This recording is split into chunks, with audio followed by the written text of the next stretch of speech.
Hey everybody, happy Monday. Welcome to The Wise Guys, the largest BYU sports live stream show in the world and the most watched collegiate sports live stream talk show on YouTube. We say that every week because it's true every week. Yeah. And we love that. As long as it's true, we're just going to keep saying Yeah. it. When we don't say it, maybe it's not true. This is the last Monday of February. That means March Madness just around the corner. Can you believe that? No, we were just talking about it at the game the other night that we could not believe that the season, the basketball season is, at that time, Saturday night, was 5 games left in the regular season. And now the countdown is 4. And the big question, and we'll talk about it a little bit, can BYU finish on a 5-game win streak? It should and be go nice. into the tournament with a bunch of momentum? And they look good the other night. Well, they sure look good. We'll talk about that. We want to remind you that Wise Guys is presented by Brady Plus, Eddie, and Mountain America Credit Union. And Wise Guys is distributed by the Deseret News.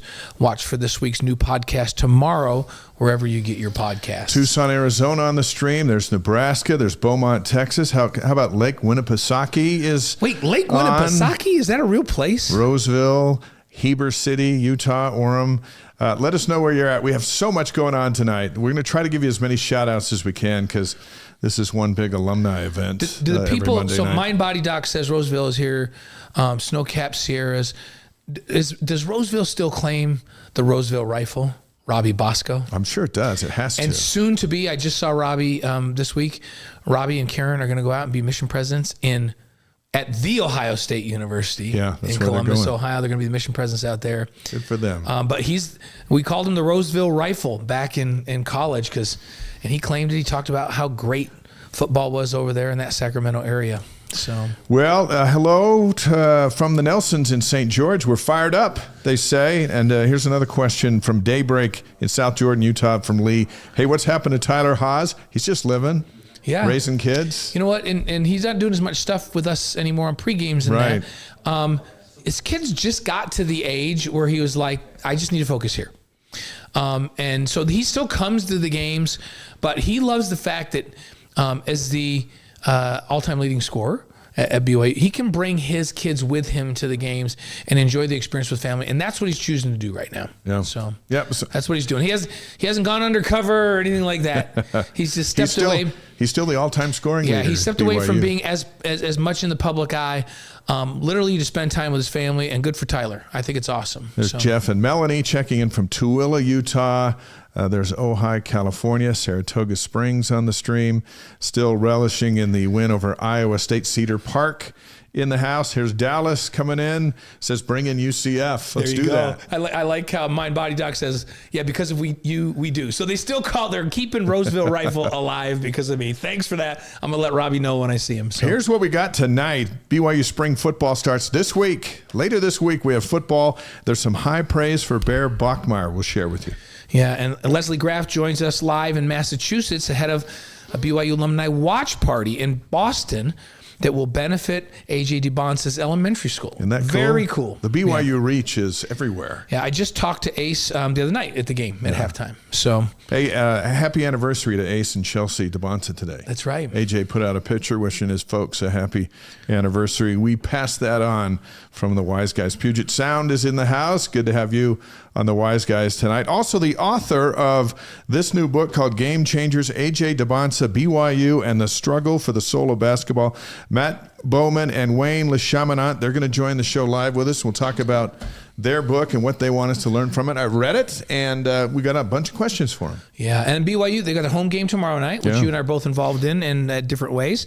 We'll talk about it in a bit, but Paul Rockel, a.k.a. Mountaineer Paul. He joins us from Morgantown, West Virginia, and he's going to give us, because BYU will be on the road there on Saturday, give us that perspective from back in West Virginia and what they're expecting. He's awesome, and he came out to BYU TV and took a tour, and then you know, he was a media star out here with his experience, and so we're eager to have Mountaineer Paul on with us. That is not an easy place to go win a basketball game. No. Even though Utah did somehow. Yeah, but Utah is unpredictable. We're not even going to talk about them. So Travis Kimball of Quack Car Wash, another BYU grad doing good. He's going to sit in with us here in just a bit. Yeah, they got a bunch of great stuff going on right now. Like right at this moment. Yeah, right at this moment.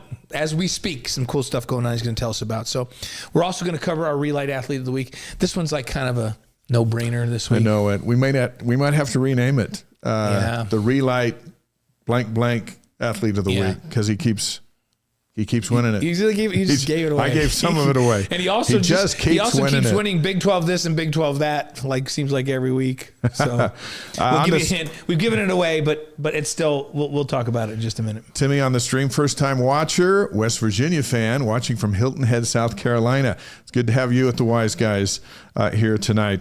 We remind you, Wise Guys is presented by Brady Plus. Brady Plus provides cleaning, food service, and packaging equipment, dispensers, service and repairs, over 150 distribution facilities across the country, 6,000 employees. You go to Disney World, the Pentagon, just about any major hotel, you'll see Brady Plus. Learn more at bradyplus.com. And by Mountain America Credit Union, helping people achieve their financial dreams for over 80 years. Whether you're buying a home, planning for retirement, or managing daily expenses, Mountain America has the tools, technology, and guidance to help you succeed. There's a lot of information waiting for you at macu.com.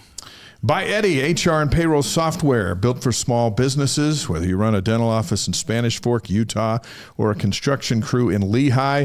Eddie helps you hire, onboard, track time, and run payroll all in one place. Simple, local, reliable, built by business owners who believe people come first. See how Eddie can serve your team at eddie.com. And our Re-Lyte Athlete of the Week is presented by Redmond. The secret is in the salt. Learn what it can do for you at redmond.com. Wise Guys distributed by the Deseret News and Deseret.com, Utah's newspaper since 1850. I'm looking on the stream from Deborah in Cali with FSY colleagues for a conference, checking in from Disneyland. Ran into Kyle Van Noy, and he was gracious enough to take a pic with us, listening while we walk. So we're at Disneyland tonight. We're in Disney. I wanted to go. I felt like Disneyland this weekend, so I'm glad we're here during the week. So hey, look, speaking of FSY, that reminds me, and I'm just going to go to the last page of what we've got going on, because next week, Alema Fatisimanu, a 1984 national champ. He is also a champ for the Strength of Youth program at FSY. He's coming on the show. He's got a special request. And so we're going to let him make it next week. There we go. That's awesome. So, thanks for taking us to Disneyland tonight. And we'd like a couple of churros.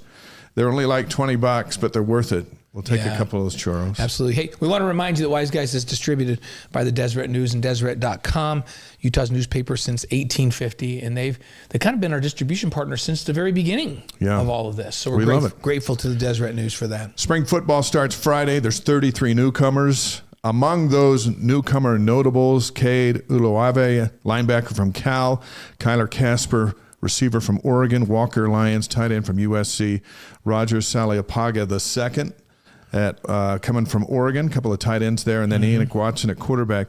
So it's football season here in a couple of days. Yeah, there's lots and lots of new faces, as you noted. The fun one, Cade Uluave. One of the big losses, I think, that could leave a giant hole is Jack Kelly. Yeah. And he reminds me so much of Jack Kelly that I'm now kind of excited, because I feel like he can kind of plug that. Now, he's going to have to prove to me and all of us that he can play every single play with that same kind of intensity that Jack Kelly played with, but similar style, physical, fast. I think he's the big get in the entire transfer portal for BYU that could make a huge difference on defense. David Nixon was on with us last week, gave us what he's looking for at spring practice, and you can see that at wiseguys.com, our BYU TV colleague. Bear Bachmeier, Pro Football Focus College, gives Bear a 78.5 grade for his freshman season. That's the highest among all true freshman quarterbacks for 2025. Completed 94% of his passes, over 3,000 yards, 15 touchdowns, 7 interceptions. He ran an average of 3.6. 527 yards total, 11 touchdown runs, school record for a quarterback.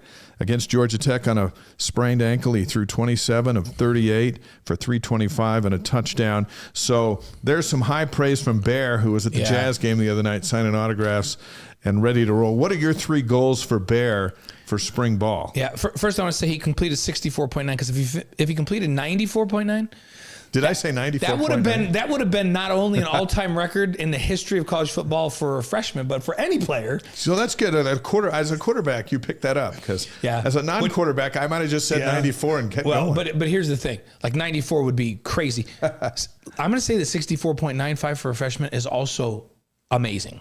Yeah, it really is. So great season. Here's my 3 goals for Bear. Okay. My number one thing is for him to stay healthy. That's number one. So, and they'll keep guys from hitting, but just stay healthy and stay fit.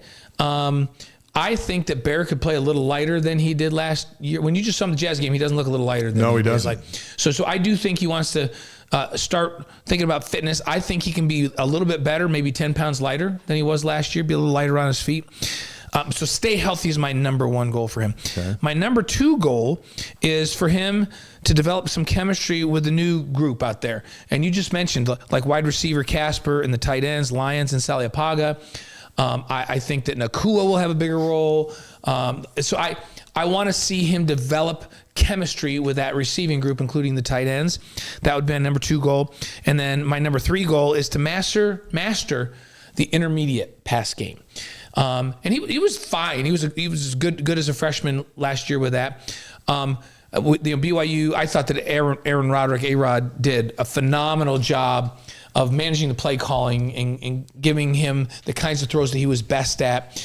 And I think that we're going to see as a sophomore, he is going to throw the football in the middle of the field in that 10 to 18 yard range to the sidelines at 10 to 18 more this season. That's going to make BYU even more dangerous when that becomes a bigger part of the arsenal. So that's my number 3 goal, that during spring ball, he masters the intermediate pass game. Those are 3 great goals for Bear that we'll watch starting on Friday. On the stream, Brenda says, go Cougs from Buckhannon, West Virginia. Great game versus Iowa State. Watch every game online, no matter how late, plus make it to church. See you live on Saturday, Bill and Brenda Wells. Well, Bill and Brenda, thank goodness you don't have to get up and go to church on Wednesday morning because that game starts at 9 p.m. Mountain Time tomorrow night. And then Saturday is an afternoon game in West Virginia, so that's good news. That'll too. Be a good one. But you know what? Saturday night was a late one in West Virginia. It was. Because it was an 8:30 start here. Yeah, so kudos for you for staying up for that. And we hope you stayed up. Please tell us that you stayed up and watched some of our post-game shows for those late kick football games last week. Yeah, we want to know you're there. If you were there, then we really feel good about everything. We both had the chance to attend Patti Edwards' funeral on Saturday afternoon. Patti and Lavelle's kids, Ann, Jim, and John all spoke, heard from each of the grandkids. Elder Clark Gilbert of the Quorum of the 12 took a few minutes as well. It was a special, somber, yet a celebration of life. It was, and she touched so many people, and I just, at that funeral before and after, as we walked through the viewing, really a family gathering, and got to reconnect with all the Edwards family, but also reconnect with a lot of good friends. Yeah. And I was standing after the meeting in a little circle, and Chris Smith, BYU's consensus All-American tight end, one of the greatest to ever play the position in college football, was standing there having a conversation with me, with Andy Reid, and with Ted Tollner.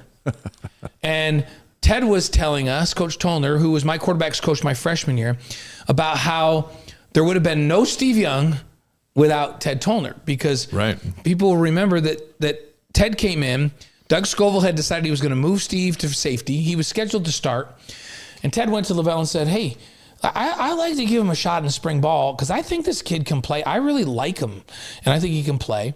And Lavelle said, are you sure? Because Dick Felt says if we move him over, he will start at strong safety for us next year.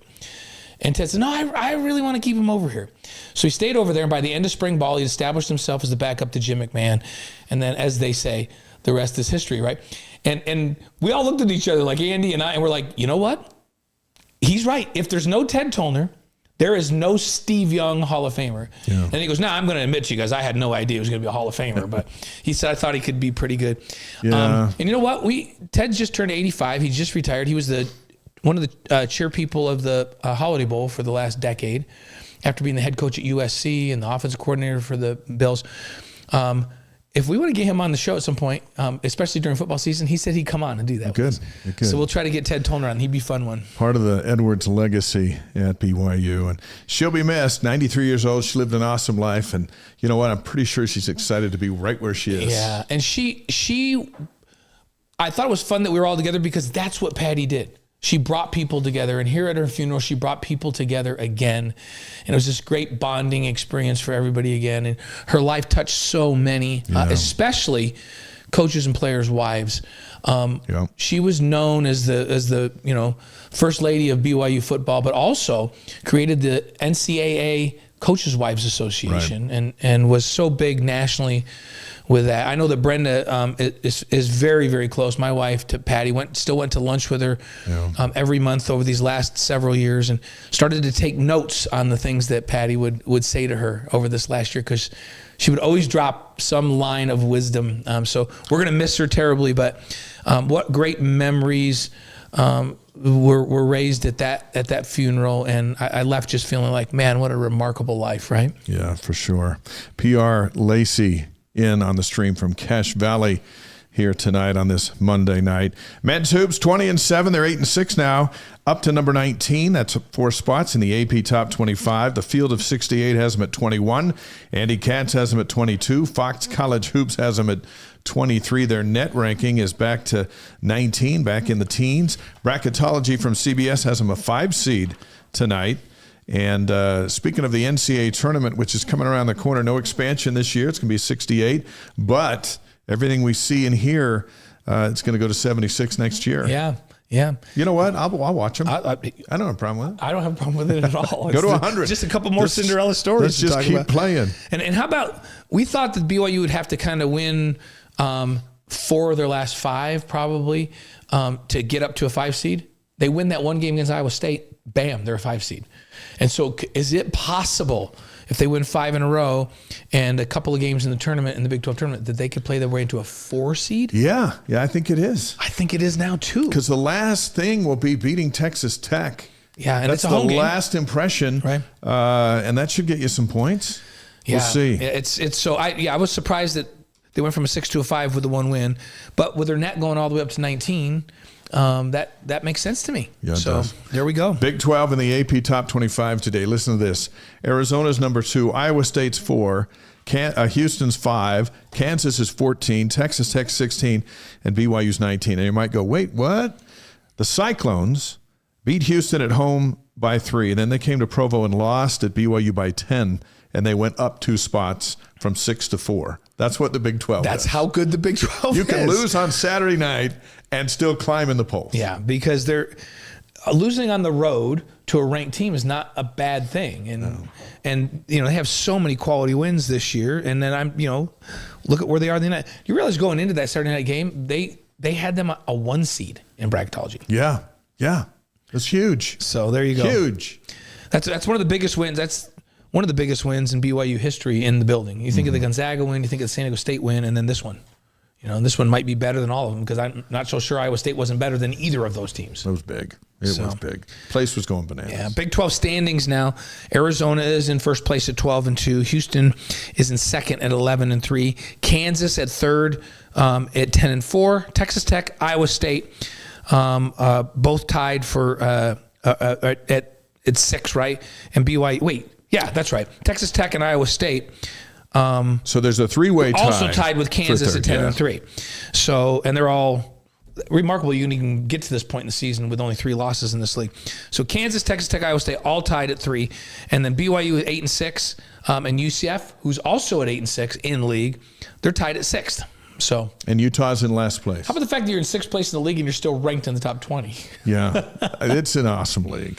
The Cougars beat Iowa State 79-69. AJ had 29 points, 10 rebounds, and 9 assists. Had BYU shot worth a darn in the second half, he'd had a triple-double. But they just kept missing shots. Kennard Davis Jr., 17 points. Mihailo Boskovic had 13, a career high. And BYU outscoring the Cyclones, who were taller, and they're a physical team, but they outscored them 40-22 in the paint. That was the big difference. Yeah, and Kevin Young said, I think this is AJ's best game. And the reason being, because AJ's had great scoring games, but the way he defended, Momcilovic is the best three-point shooter in the country, and he shut him down. And I don't think Momcilovic is used to having a 6'9" guy with that kind of quickness, with that kind of length on the outside, defending him in a game. And AJ showed that he can play elite level defense. Then go add the points to boards and the assists to that, and it was really a complete game. And he played 40 minutes. It's just what everybody needed in Cougar Nation. And the help from the other guys. We had a theme going from the movie The Other Guys in the post-game show. Yeah, I watched that. Yeah, The Other Guys, Kennard Davis and Mihailo Boskovic. We were talking about Boskovic. If you've seen the movie The Other Guys, that Will Ferrell plays a guy named Alan, but he also has an alter ego named Gator. And we felt like Mihailo played more like Gator than Allen in the movie. He was tough. What feels like a year ago, Arizona beat BYU 75-68 earlier last week. Wildcats were number 4 at the time. As mentioned, they're up to number 2. AJ had 35 in that one and 7 rebounds. He broke Danny Ainge's freshman scoring record in Tucson in that game.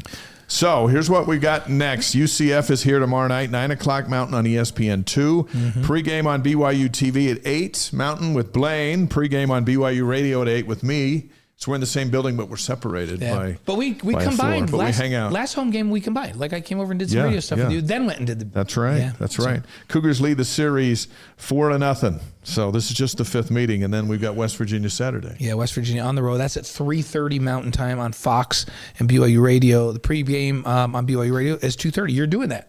Yeah. From the studio here. You'll be getting your massage.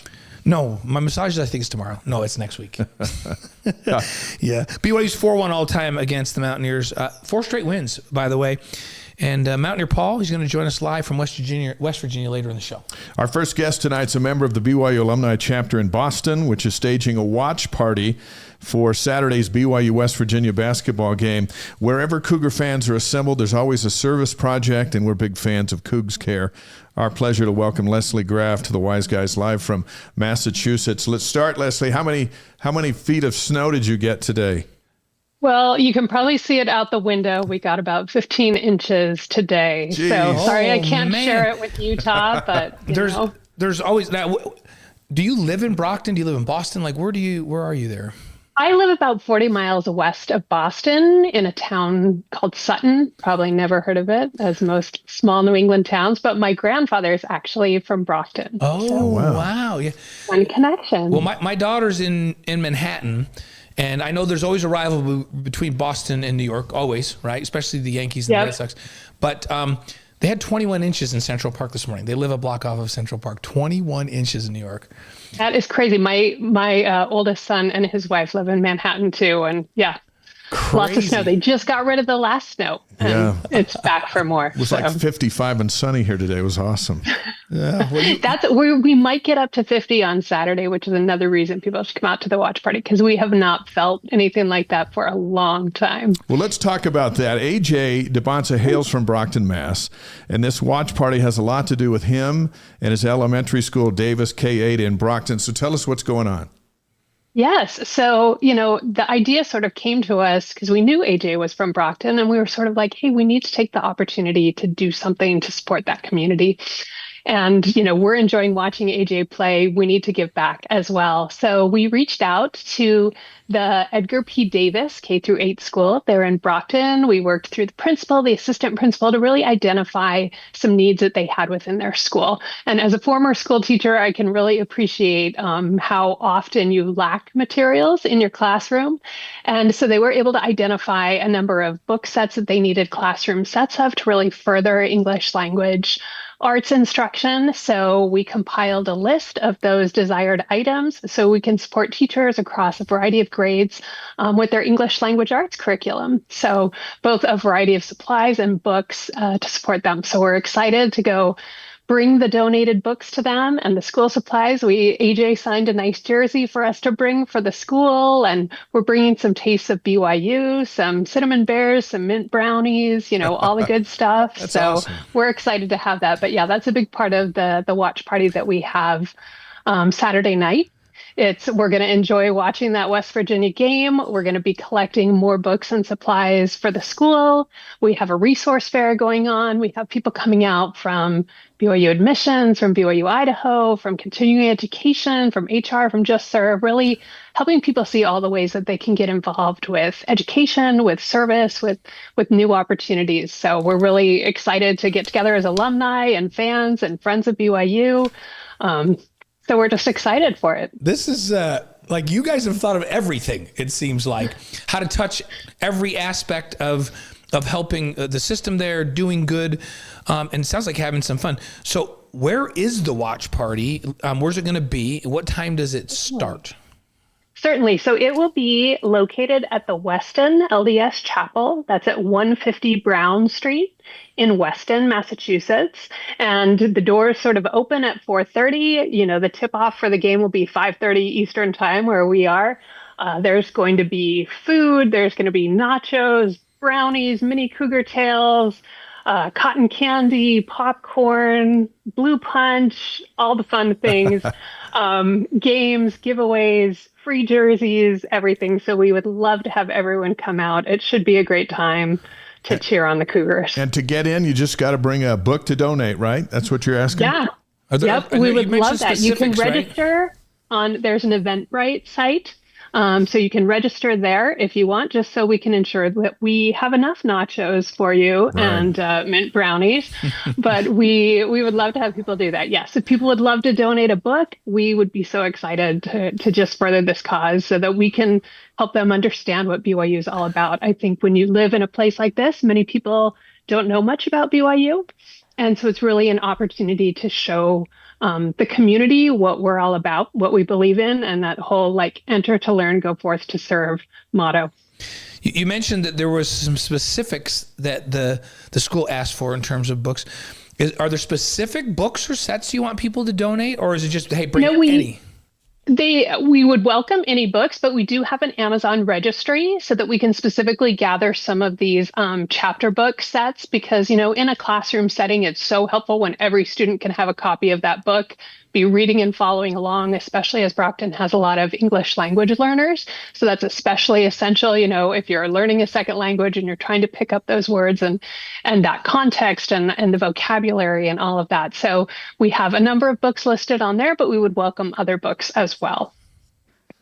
Well, we've got the links in the notes, in the show notes, if you're listening on the podcast and on the stream, as to where you can go. And one thing we like to do on Wise Guys, because wherever the team goes and these events are tailgates and this and that, we like to encourage everybody who can't get to Boston to participate. And so, Leslie, this is your time to make the pitch for Cougar Nation around the world to come to Boston via Amazon or however. That's right. I mean, if you've enjoyed watching AJ and the Cougars play this year, which I know I have, this is your chance to sort of show that by giving back to his community. It really is a way to invest in opportunities and potential for the children and youth of Brockton, and we would just really love to see that. So we'd love your support in this, help them really be overwhelmed with the spirit of giving and our desire to engage for good through this Cougs Care project. We've had a lot of fun watching AJ out here. What's it been like? We know that you've enjoyed it. Is there a big fan base for BYU back there? And how's that been watching AJ, who they know is from back that way, just kind of dominate the NCAA scene as a freshman? Right. I mean, it's been so exciting. We're a little bit spread out here. Our chapter covers all of Massachusetts, Rhode Island, parts of New Hampshire and Connecticut. So we're a little bit distributed, but it is really exciting. It's great to see someone who's from here representing, coming to the BYU environment, having that BYU experience and really engaging with it in such a positive way, right? Like joining the team. I love seeing the camaraderie of the team. It's so exciting to see. But yeah, it feels feels like, hey, you're one of us, right? One of us as a Cougar, and also one of us as someone from New England and from Massachusetts. So it's really been an exciting year. We love cheering him on. I actually saw him when I was out at BYU this fall, walking through the bookstore. I didn't accost him. I just you should carried on. He would be fine if you walked up to him. He's been great. We've had him and his mom and dad on our show, and they're just awesome. All right, we're throwing a basketball question at you because you know your stuff. From your perspective, what are the keys for this team to finish the season strong?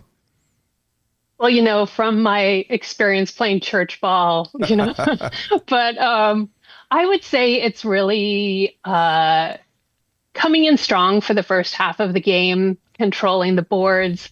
I think we have some really great talent on the bench, and I think it's helping them really integrate and show their strengths, show their skills. But we had such a great game against Iowa State the other night, so I'm hoping we can kind of just continue in that vein for the rest of the season. Yep. The other guys. Start. We were just talking about the other guys helping out, not just AJ, the other guys. So a fast start and the guys on the bench, the other guys helping out. Leslie, thank you for all you do for the BYU community with Cougs Care. And hey, watch out for my niece, Sister Condi. She just started her mission in Boston speaking Spanish. So will do. Maybe she needs to be at the watch party to help us out, provide some service. That would be great. We wish you a fantastic party there in Boston, and let us know how it goes, all right? Sounds great. Will do. All right. That's Leslie Graff. Thanks, Leslie.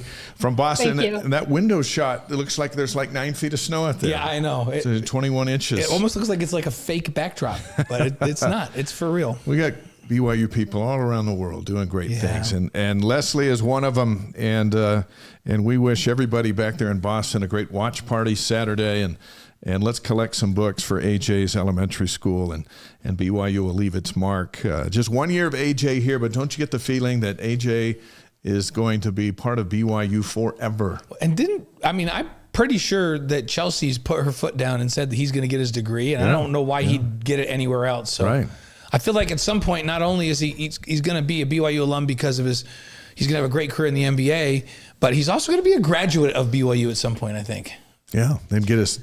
And remember, I think you were the one that said to him, "Wait, I know what Mom says, but if you're the number one pick in the draft next year, you really going to finish school?" And he just looked you right in the eyes and said, "If my mom says I'm getting a degree, I'm getting a degree." And now that we know Chelsea and Ace a lot better, I'm telling you, he's going to get his degree. He's going to get it. All right. With that said, here comes the Re-Lyte Athlete of the Week, presented by Redmond. The secret's in the salt. Learn what it can do for you at redmond.com. Our pleasure to announce AJ Dybantsa as the Re-Lyte Athlete of the Week. Blaine, tell us what he did. Well, first off, he continues to lead the nation in scoring at 24.9 points per game, and he had an amazing week this last week. Wednesday, at number 4, now number 2, Arizona, AJ had 35 points. He also had 7 boards in that game, and during the game against the Wildcats, he broke Danny Ainge's all-time freshman scoring record at BYU. And then Saturday against Iowa State, what a game for AJ. Kevin Young calls it his most complete game of the season. He thought it was his best game. 29 points, 10 rebounds, 1 assist from a triple-double because he had 9 assists. And you and I watched him make multiple really nice passes out to guys wide open on the perimeter where they didn't knock down those open threes. Yeah, I thought he could have had 15 assists in that game. Mm-hmm. You add it all up, 2 of the better defenses in the country in Arizona and Iowa State, 64 points. Wow, against these 2 teams. Today, AJ was named Dick Vitale's Star of the Week. Our Stars of the Week. Field of 68 named AJ their National Player of the Week. The Big 12 named AJ again as the Big 12 Player and Newcomer of the Week. And NBA Central projects NBA Central projects AJ as the 2nd overall pick in the summer's NBA draft, going to the Washington Wizards. Here's the thing: they have Darren Peterson still as the number 1 to Sacramento. But a lot of other outlets are projecting AJ as the number 1. Darren hasn't played. Yeah. That's the problem. We're starting to see the shift now of Dybantsa going number 1. Hey, I'm not taking anything away from Darren. That he is one of the smoothest collegiate players I have ever seen, but he plays so infrequently. He's been injured a bunch. Look, when he's on the bench, he scores the same as you and me. Right, and so exactly right. Nothing. So there you go. So we'll keep an eye on AJ's climb to the top. AJ Dybantsa is our Re-Lyte Athlete of the Week. The secret's in the salt. Learn what it can do for you at Redmond.com. Click on the link in the chat and in the show notes for a discount code to give you 15% off Redmond products. Your friend just called me the other day and said, Don't you guys have a discount? And I go, yes, we do. Yes, we do. We pass that right along. We passed it on to him. And he picked up some Re-Lyte.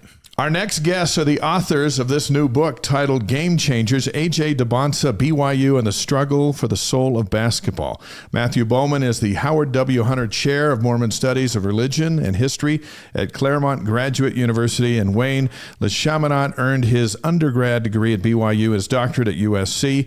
Our pleasure to welcome both to the Wise Guys, and we love technology that is bringing us together. Guys, AJ's a freshman on campus. He turned 19 last month. So what was it about him that got you both to jump into this project? Matthew, let's start with you. Oh, man, it was because he is really unlike any other player BYU's recruited since at least Danny Ainge. And unlike Danny Ainge, right, he's not a member of the LDS Church. And that makes him such a fascinating recruit for BYU.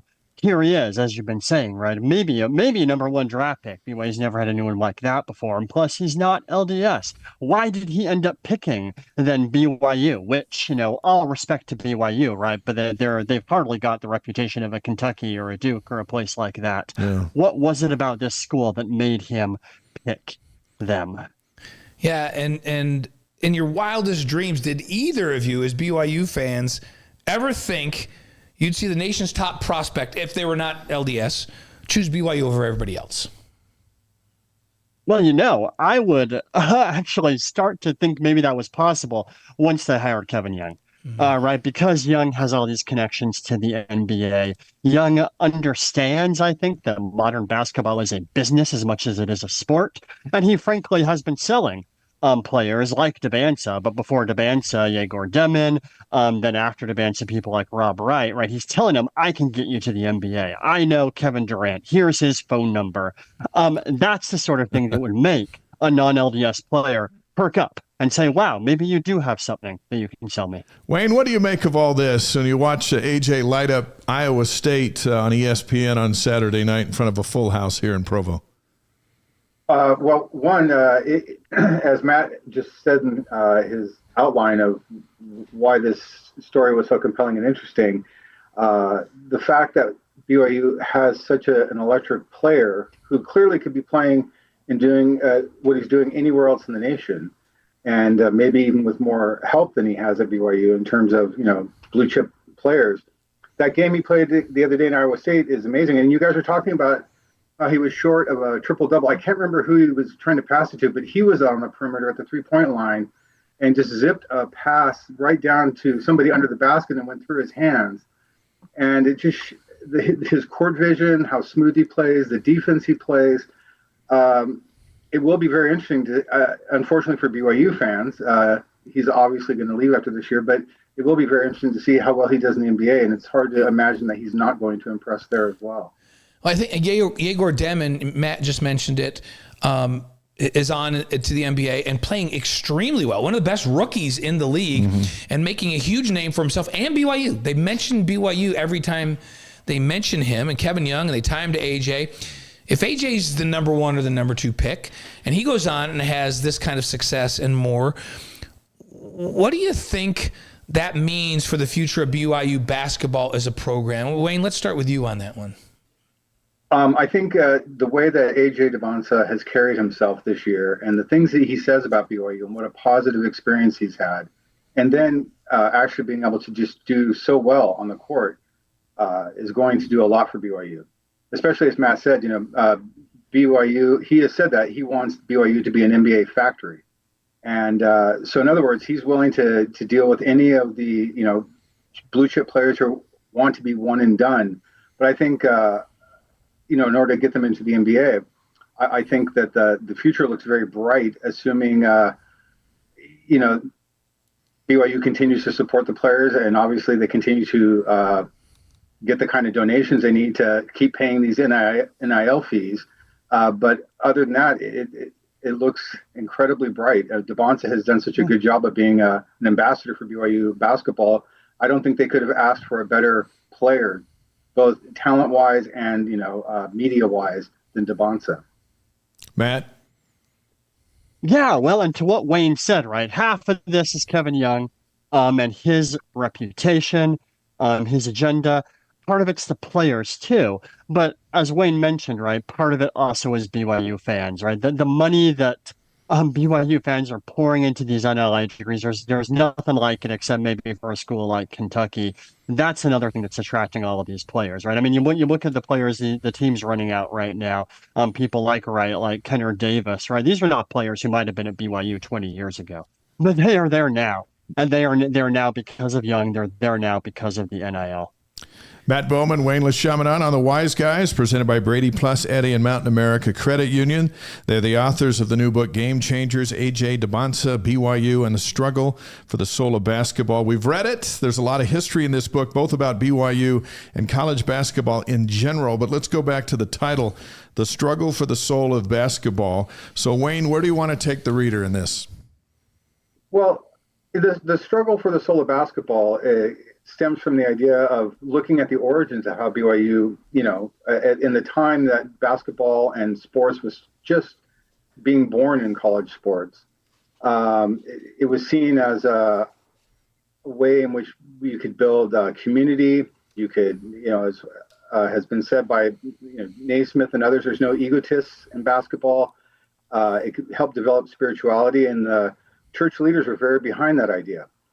And so amateur sports, all the way from, let's say, Walter Byers and developing and establishing the NCAA until relatively recently, has been the idea that amateur sports are supposed to teach and people, I guess, social skills that they can carry with them, leadership. And it was not supposed to be about aggrandizement or making money. And the church was very behind that idea. And the church is very supportive, or was very supportive of, fostering basketball. Now, with the amount of money that's being poured in, it's clear that college sports is a professional endeavor, and that players with their ability to transfer at ease, likewise, and the kind of money they can negotiate contracts, essentially, like which school can give them more money. So that's what we really wanted to, that is the struggle for the soul of basketball. What is it? Is it a money-making endeavor, or is it some type of sport or activity that can still, fulfill the church's early aims in promoting it? So, Matt, what is it? Like, which is it right now? I want to know the answer to this, and I know you discussed it in the book, but what is the status of the soul of basketball today? Well, at BYU, right, I think BYU would really love to have it both ways. And that's why someone like Dybantsa is such a good fit there. If you listen to BYU administration folks, even all the way up to someone like Clark Gilbert, right, who is now an apostle, who very recently was commissioner of education, they are saying, we're not giving these guys as much money as the media says. It's not about the money. They're coming here because BYU is a family-friendly place, because BYU promotes good values. They want to be part of our community, right? So that is what we're hearing, I think, from BYU administration.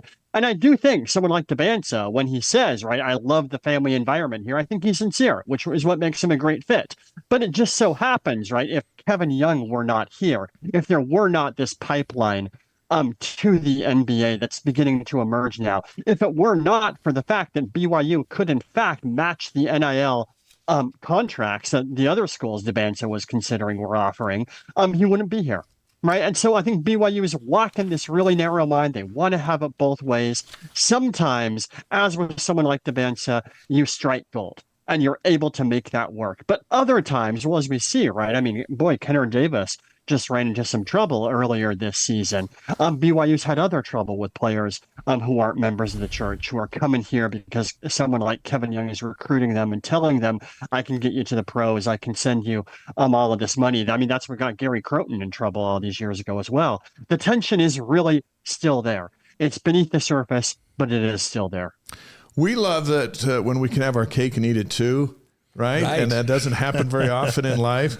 But we're kind of seeing that in this phase of things. And one thing we've noticed with the football program with Kalani Sitake, and we'll see longer term with Kevin Young because he's just in his second season. But if you can stay competitive, and the blueprint seems to be if you can stay competitive with NIL, the culture can help keep kids here once they get here. And we've seen that over and over again, especially with football, as Kalani's getting ready for his 11th season. So culture is important.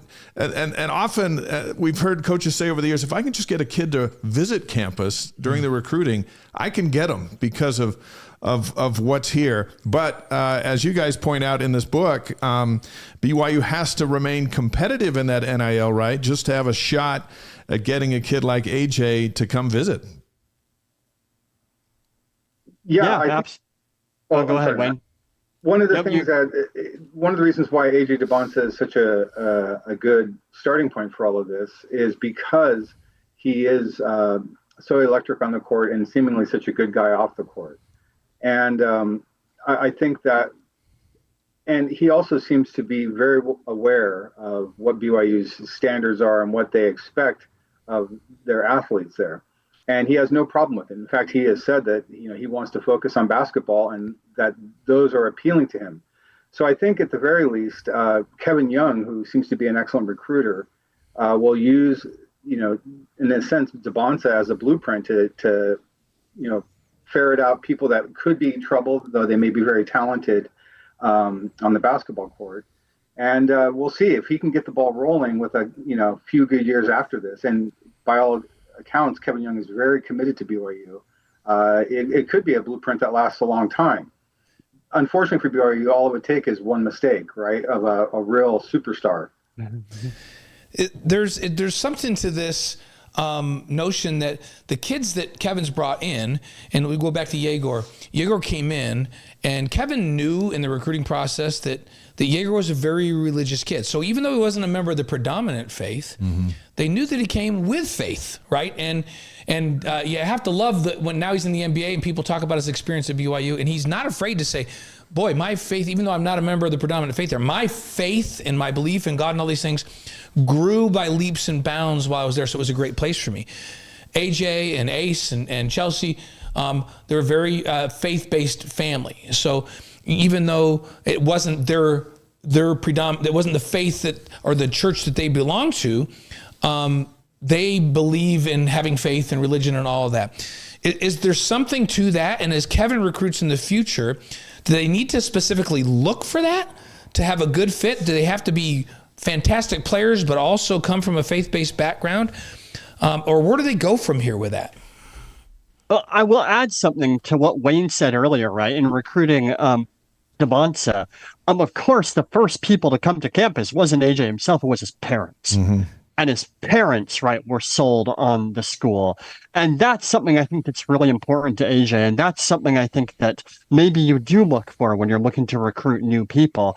Is you say, like, we are a place that cares about family. We are a place that wants to meet your parents. We want your parents here as the Dybantsas move there, right? And if that's important to you, that's important to us too. And even if you're not a member of our church, right, that is somewhere we might be able to find common ground. And something then that athletes for whom that's important may well really be drawn to. From your perspective, let's go beyond basketball for just a little bit. And you hint about it in the book.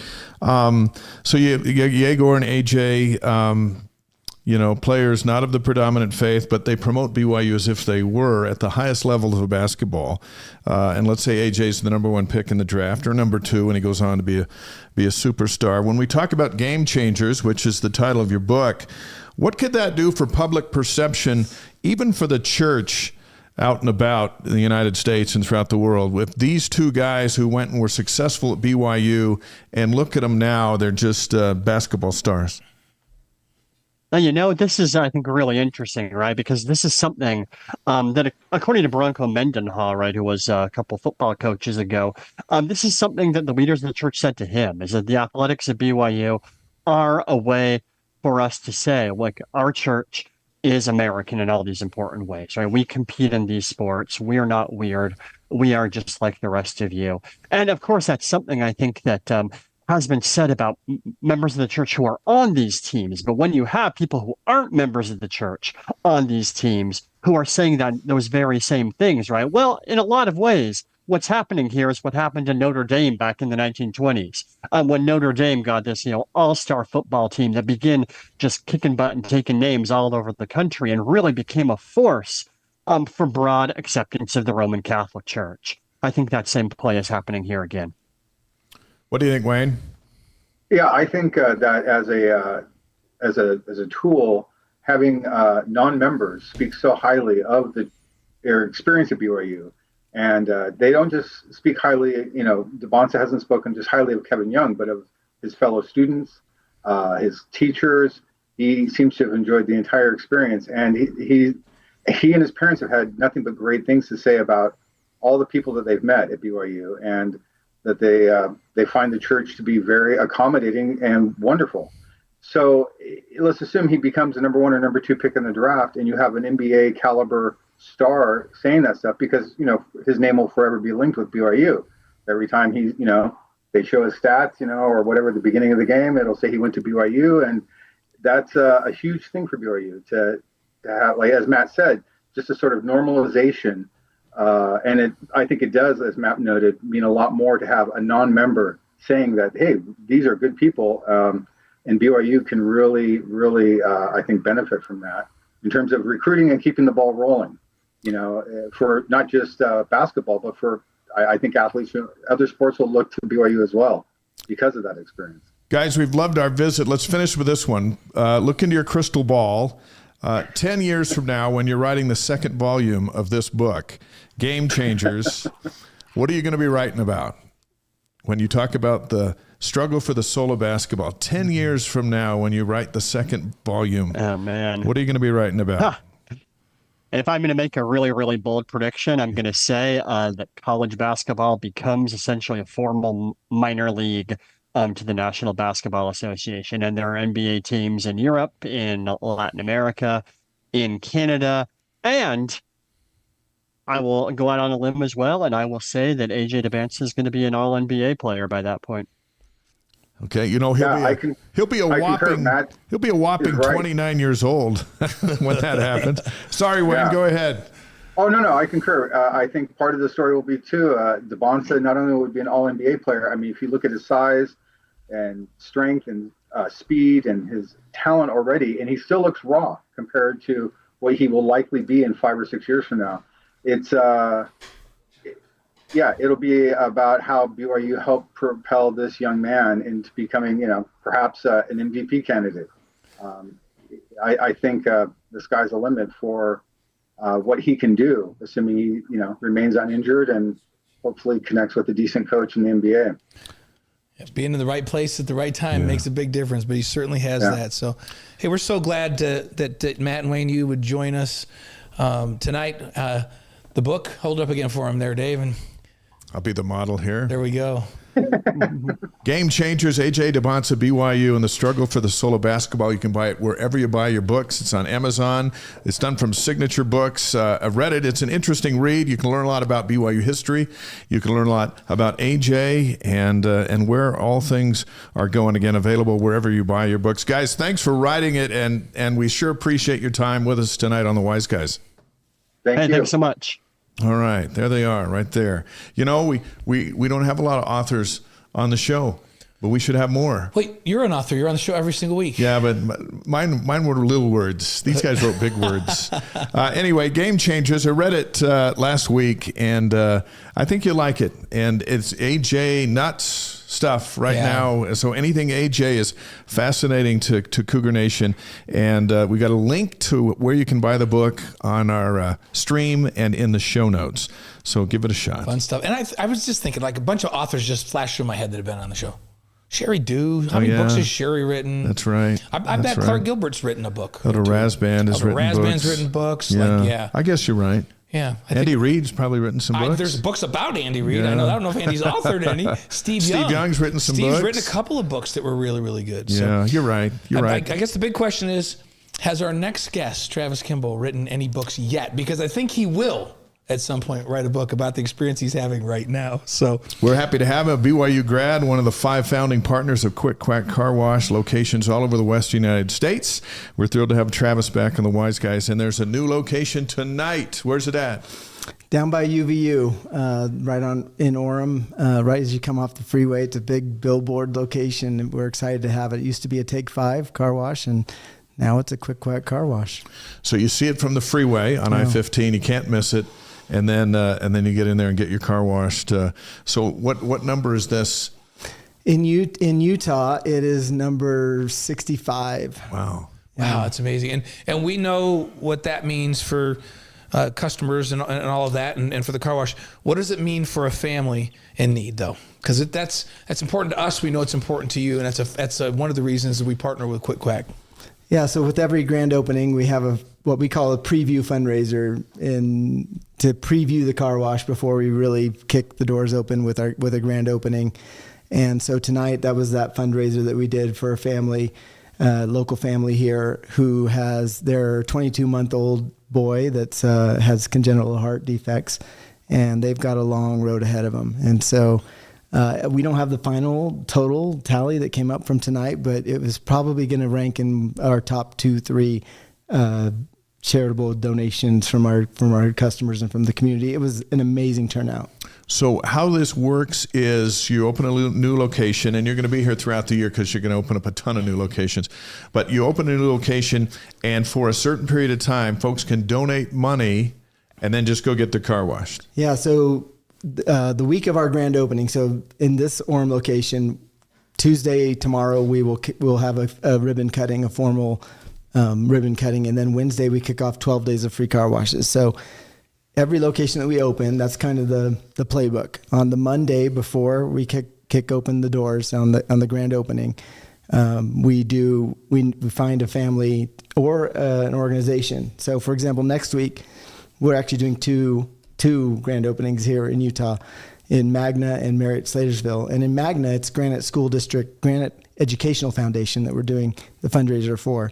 And so on Monday afternoon, come in from 3 to 6 p.m., the car wash is free, and we just accept donations on behalf of the family or the organization. At the end of the night, we match the donations dollar for dollar, and then present a check for them to the next day. So you've got those. You've got the one that's tonight. You got that one coming up. Where's the next expansion plan? And if people want to recommend families that can be the recipients of this charitable help, how do they do that? Great question. So for example, next week in Magna and Merritt Slatersville up by Ogden, we already have those organizations, those families picked. Yeah. So moving forward, we will be opening about 17 more just in Utah this year. A lot of those are the Take 5 car washes that are now converted that we acquired and will be Quick Quacks. So anywhere that you see, you can go on our website and see where those coming through the locations are. We have a nomination link on our website. So you go to the fundraiser page, nominate a family or an organization. We go through all the nominations and we pick one that seems most deserving. We have the link on how to do that in the show notes for the podcast, and here on the live stream here on Wise Guys. And you're being blessed because in the middle of this is a storm. And car washes love it when there's a rainy day because the next day we all go get our car washed. Yeah, that's right. And we have car washes in states where it snows, where it doesn't snow, where it rains a lot. We just entered into the Washington state this year where it rains a lot and people just wash their cars. That's kind of the benefit of the membership, honestly, is that you don't have to think about whether it's raining or snowing. You just wash your car when you need to. Yeah, I sometimes in the middle of a storm, I know it's going to storm later, I'm coming down the freeway from Salt Lake City. It's miserable. I pull off and I'm looking at my car thinking, I just need to get all the salt off of this car or whatever all this is and run through anyhow. And that's the beauty of having a membership, right? That's right. We're visiting with Travis Kimball, the Chief Experience Officer for Quick Quack Car Wash on the Wise Guys, presented by Brady Plus Eddie and Mountain America Credit Union.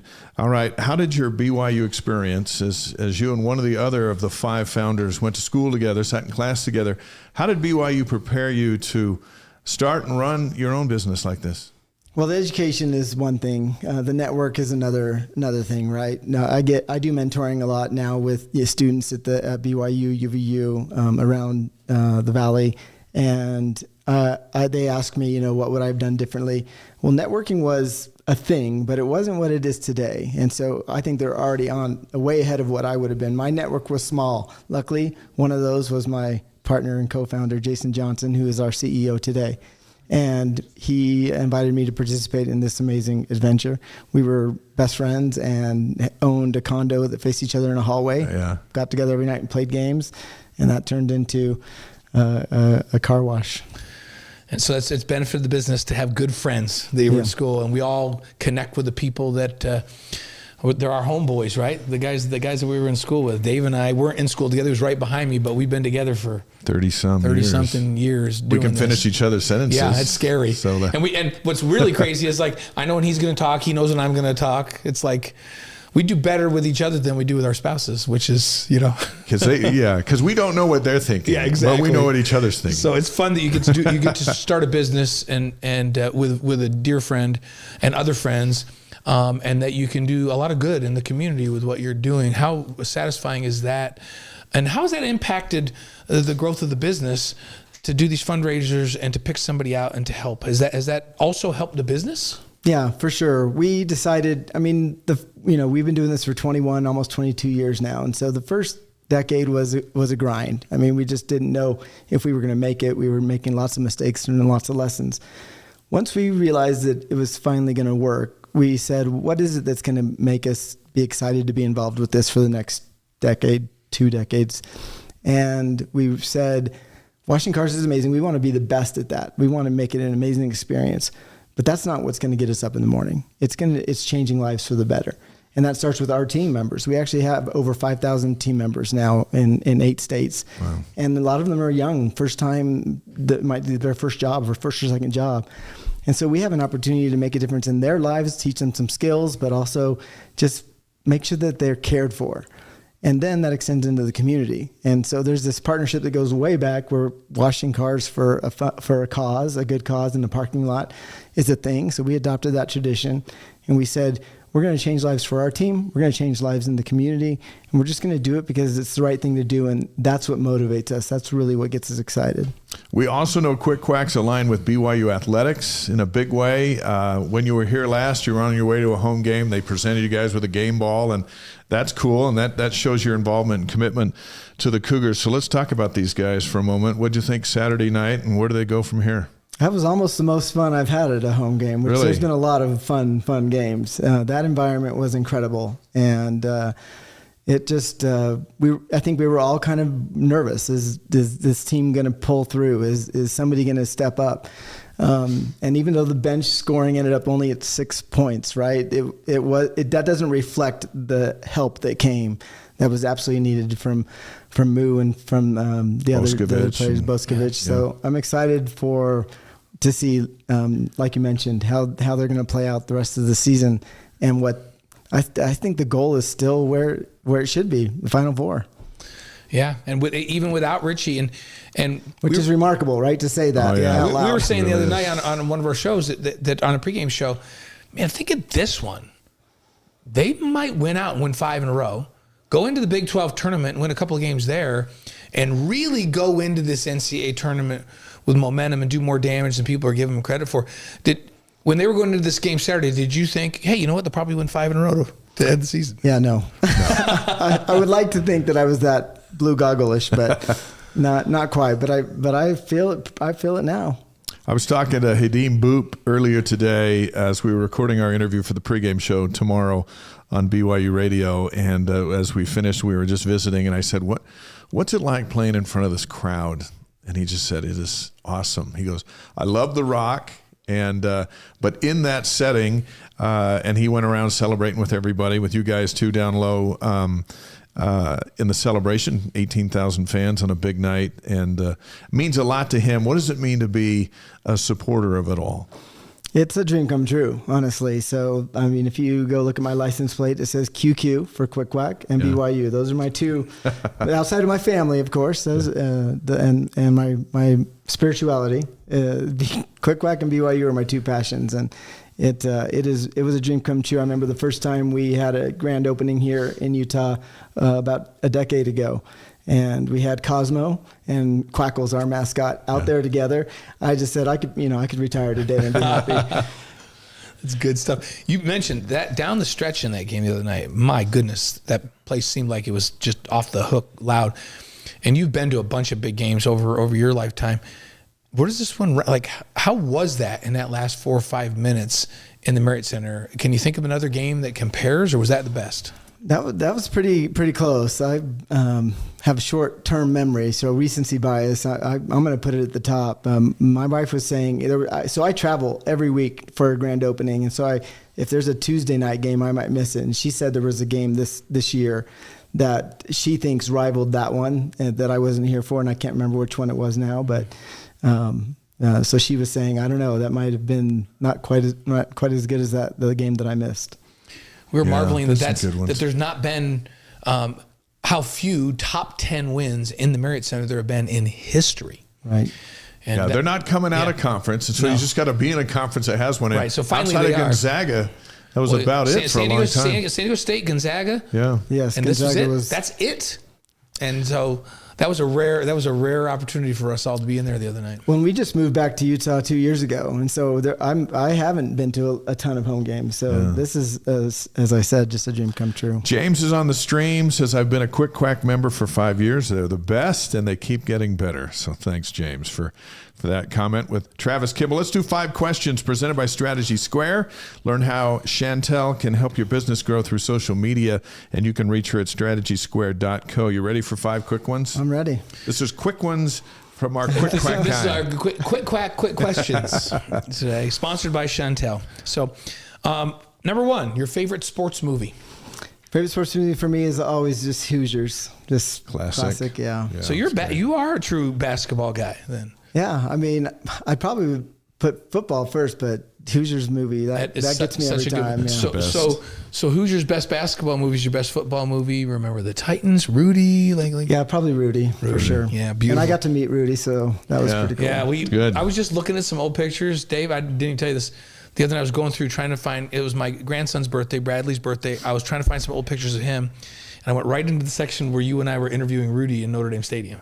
Coldest day of our life. So cold. It was cool. I was there. It was cool, and we were cold. And we were doing pregame, and we got to interview him, and what a treat that was. So, okay, number 2, your favorite singer or band? U2. U2 is just probably seen him 4 or 5 times, and there's never enough. Got to see him at the Sphere. That's what I was going to ask if you ever saw him in the Sphere. The Sphere. I don't even know how to describe it to people, but that was, I mean, I just put that in the top 5 experiences of my life. Now, really? Brett Yormark says that this experience at the Big 12 tournament with this LED floor is going to be otherworldly and going to be amazing. And I don't think I can think of it as be like the Sphere. Yeah. Because it's LED all over, right? Could be crazy. So it could be fun. Let's just hope it looks decent when we're watching on television. Yeah, U2 in the Sphere. I love it. Your favorite breakfast cereal? I was laughing. You had a guest on that couldn't remember the name of the Morning Summit. Granola type cereal. Yeah. I do granola most of the days, but that's no fun. I do Cinnamon Toast Crunch is like the cheater one. I saw your crackling over and over. Yeah, I'm like, what in the world is like? I don't do that for cereal. This is a snack for me. I just snack on it. You just eat eat it crackling straight? over? Oh yeah, it's just a straight. She snack. brought this in for me, so I'm gonna, or for us, so I'm gonna take it home. Yeah, I've donated that to you. She brought it in. I said, that's got Blaine all over. Unlike Dave, I actually do try to eat healthy. You should try that just as a snack. I promise. I'm gonna try it. We'll try it as a snack. Okay. And by the way, we've been on the road so often together. What he says and what he does is not the same. Well, on the road, there's the interstate commerce rule. Once you cross out of Utah, you eat whatever. When you travel every week, that you can't, you got to figure that out. Yeah, you do have to get that. I'm telling you, Travis, he and I had a New Year's Eve game in Fresno, and the hotel we were staying at was out in the middle of nowhere, and we literally had to pound on the window of a gas station to find food. Was that in Fresno or was that at Pacific? Was that? I think it was in Santa Clara. Oh, was it in Santa Clara? Because we were over there, and a nice guy opened his store. Yeah, we knocked on the window of a gas station. He looked at us like, "What are you guys doing? I'm closed. Had cup of It's New noodles. Year's Eve." And we said, "Sir, we don't have a car.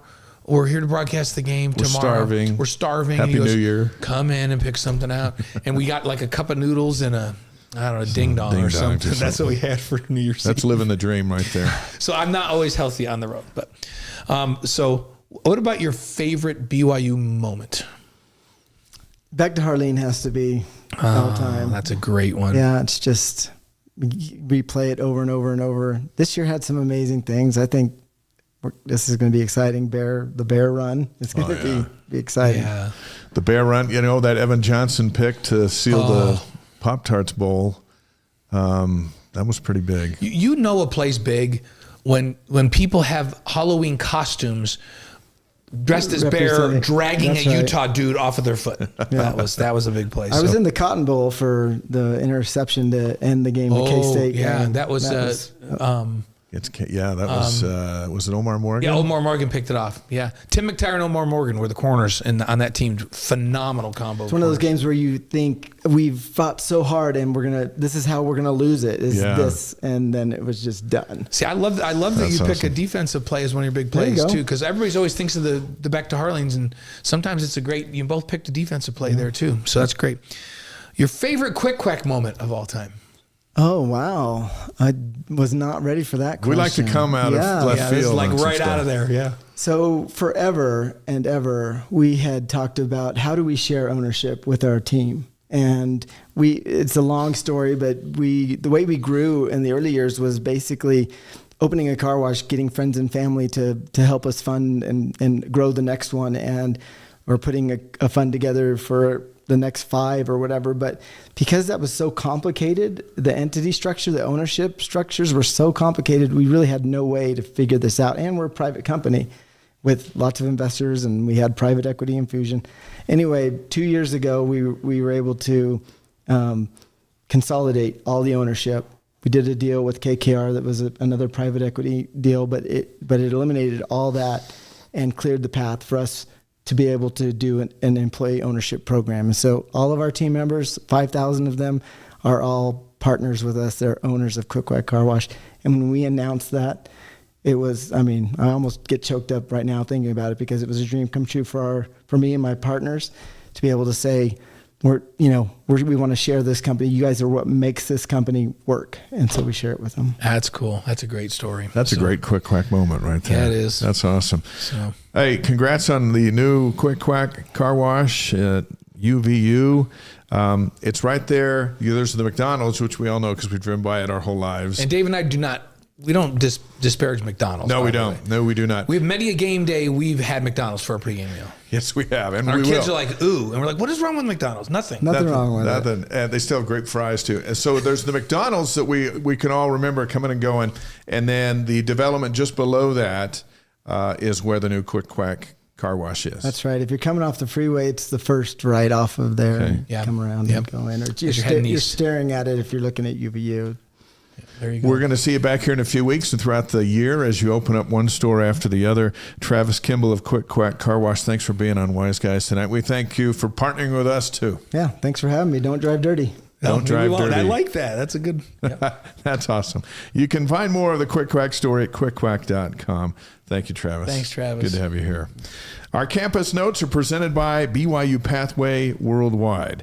BYU Pathway makes truly affordable, fully online, spiritually based college degrees accessible to folks worldwide through greatly reduced tuition, weekly peer gatherings, and English support, helping students earn sooner, increase their income, and deepen their faith. And you can learn more about that at byupathway.edu. Mountaineer Paul is coming up here in just a few minutes, so let's see if we can blaze through all that's going on campus. Well, let's just start with men's hoops. They're 20-7 now, 20 games in a Big 12 season is amazing. 8-6 in conference.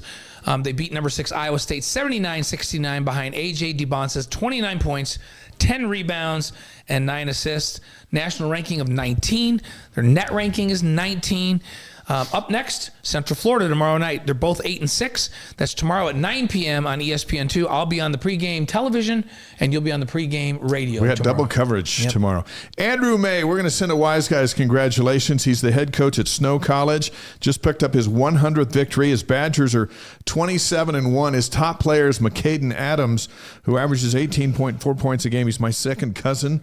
Was a star at Pleasant Grove High School. But Coach May is a BYU grad, worked as the director of basketball operations for Dave Rose when he was here. He's got 100 wins down there at Snow College, so congratulations. Good stuff. Yeah. Women's hoops, they're 18-10, 7-9 in league. What a game Delaney Gibb had against Utah. Well, we'll talk about that. Delaney and Olivia Hamlin were named to the Big 12 starting 5. Hamlin was also honored as a co-newcomer of the week. Big 12 standings Number 1 is TCU, 2 is West Virginia. BYU is tied for 11th on the women's side. But how about that win against Utah? 86-74 in Salt Lake City. And Delaney Gibb, wow. 37 points, career high. She was shooting lights out, 13 of 21 from the field, 5 of 8 from 3, 5 boards, 5 assists. Delaney Gibb, 73 points combined in her last 2 games at Utah. She likes playing up there. She likes playing at Utah. Cougars sweep the Utes for the first time since both were in the Mountain West Conference together in 2008-2009. How about that? Yeah, BYU's 7 Big 12 wins are the most in their 3 seasons in the league. They seem like they're a little hot right now. Yeah, I mean, they were good against the Utes. They were not so great against Cincinnati. They beat BYU earlier in the week, 76-67. Gibb had 20. Hamlin had 16. What matters is what's next. BYU's at Arizona Wednesday at 6:30 Mountain. Colorado's at BYU Saturday at 2. That's the regular season finale. Both games on ESPN Plus and BYU Radio with Jason Shepard on the call. There you go. Let's talk men's volleyball. 13-2. They're on a 9-match win streak. Their national ranking is 6. That's up from number 7 last week. BYU beat Fort Valley 3-0 on Friday and Saturday. The sweep gives head coach Sean Olmstead 200 career victories at BYU. You can see our Wise Guys interview with Sean, Coach Olmstead, at wiseguys.com.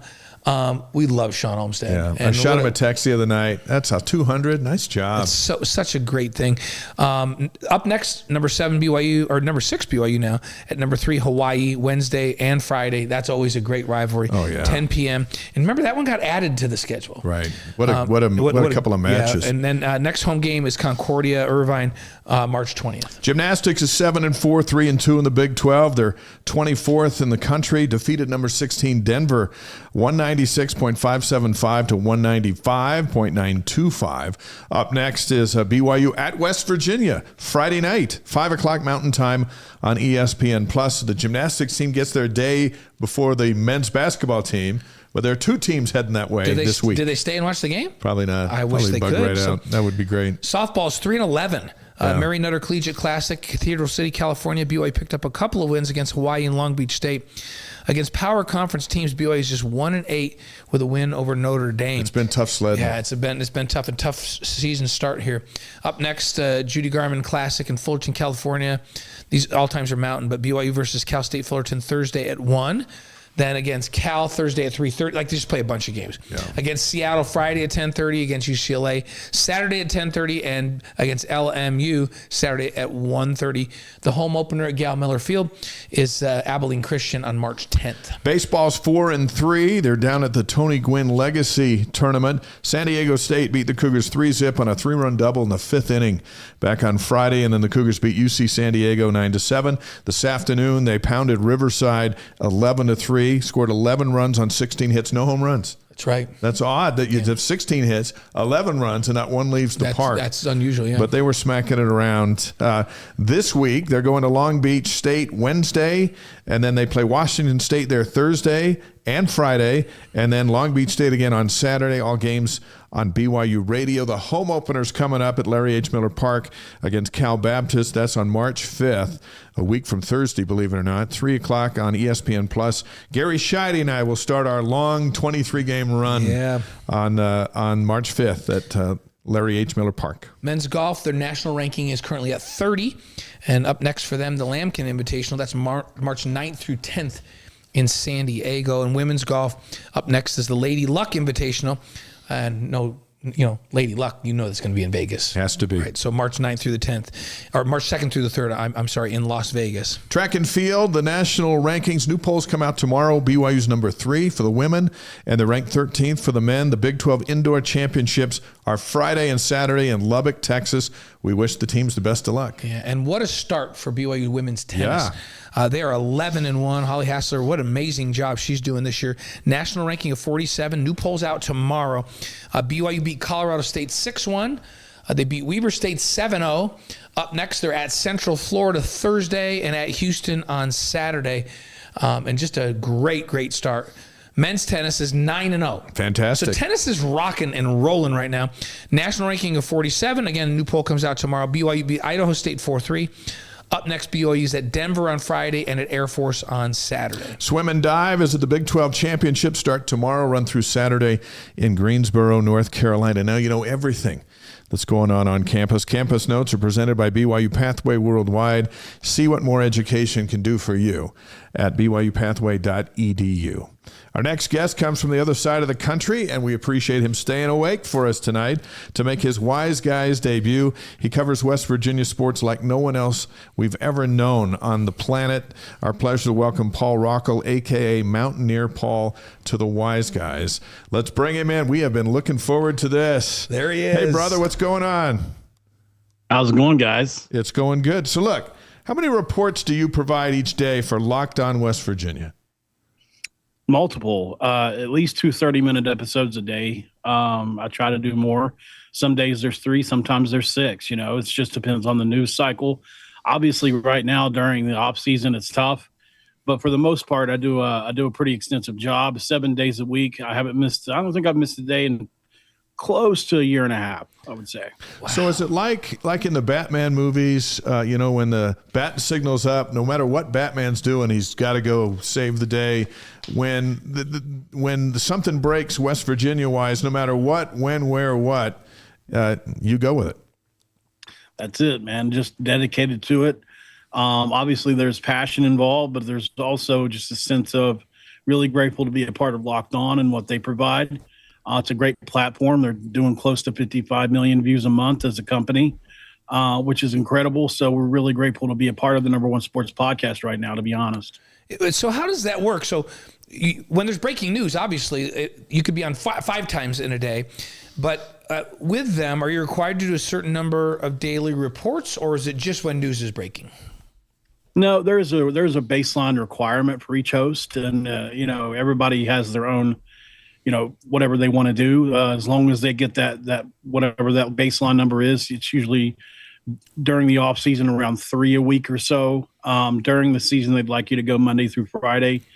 But everybody's different. Everybody has different things and schedules worked out. And obviously there's, some hosts cover the NFL, some cover the NBA, some cover women's basketball, some cover college like I do. There's a channel manager for each, and they do a really good job. David Locke, as you guys know, from the Utah Jazz, owns the company and has done just an incredible job marketing it and growing it into just this huge thing. So we're in this age of constant flow of information where folks will do and say just about anything to get clicks and likes. So being a trusted source is where the longevity is. You're a trusted source for Mountaineer fans. How do you do it? I think you get to be authentic to yourself, right? I mean, at the end of the day, I'm a West Virginia fan. That's how I started out. Obviously, you do this long enough, you gain sources, you gain people, and you gain people that you can trust. I think it's trial and error too.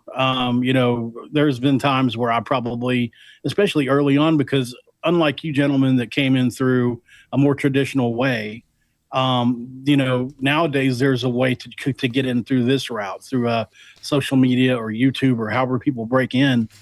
And I think there's a learning curve that people like myself don't necessarily get, as far as the how-tos, the etiquette and all that.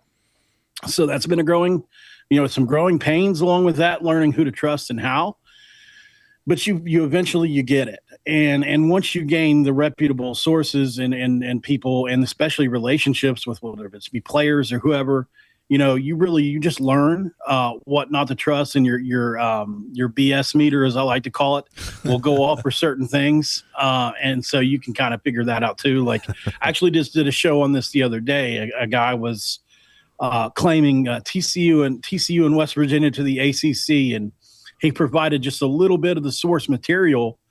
And so I used AI to look up the source material. And of course he was using an article from 3 or 4 years ago for this, and it's just like, obviously in the context of, trying to, like, it's right now, it's like not through a future type 2030 window or something, so things like that. You just learn how to kind of manage it all. It takes so long to build a reputation and can quickly be lost if you don't watch yourself. So we know that you do that and have a great reputation back there.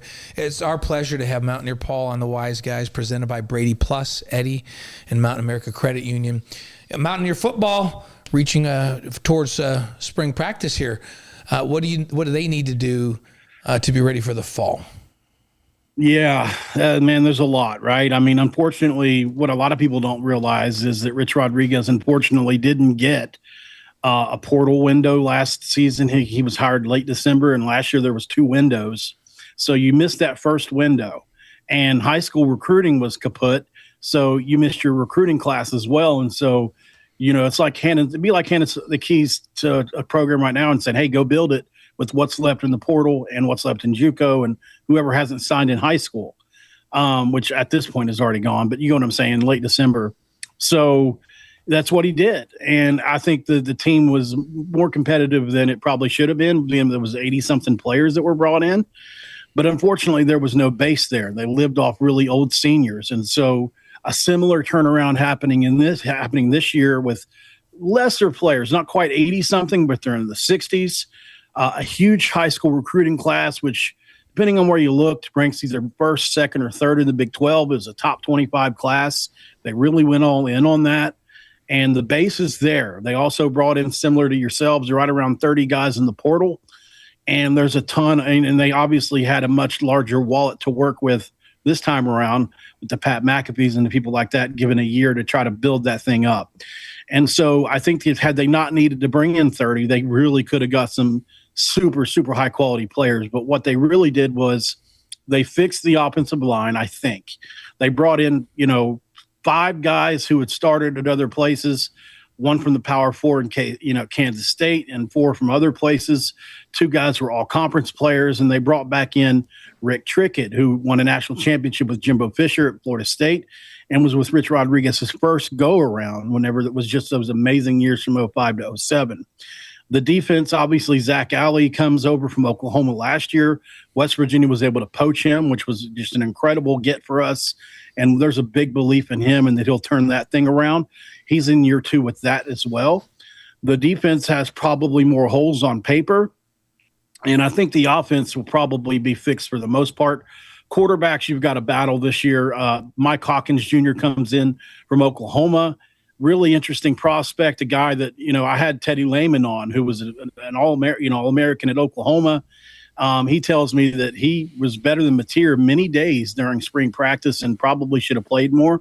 He comes in to battle Scotty Fox, who was the incumbent coming in from last year, who played really well as a freshman. So there's a lot of things that have to go right. We think this is a bowl team, potentially more. We don't want to say we want to have a year 2 kind of like Houston did, but we would like to. If that would be obviously amazing if we could get to that level of a year 2 for Rich Rod. Paul, who do you see challenging Texas Tech and BYU for the supremacy in the Big 12 this fall?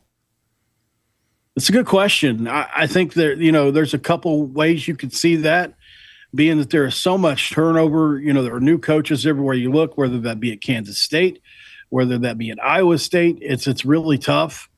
I would love to say West Virginia, but you can't even look at a team like Oklahoma State. Probably Houston would be my choice for that right now. I mean, you look at what they did last year. Mm-hmm. They returned the quarterback. They returned a lot of the pieces. And Willie Fritz is one of the most respected coaches in the business.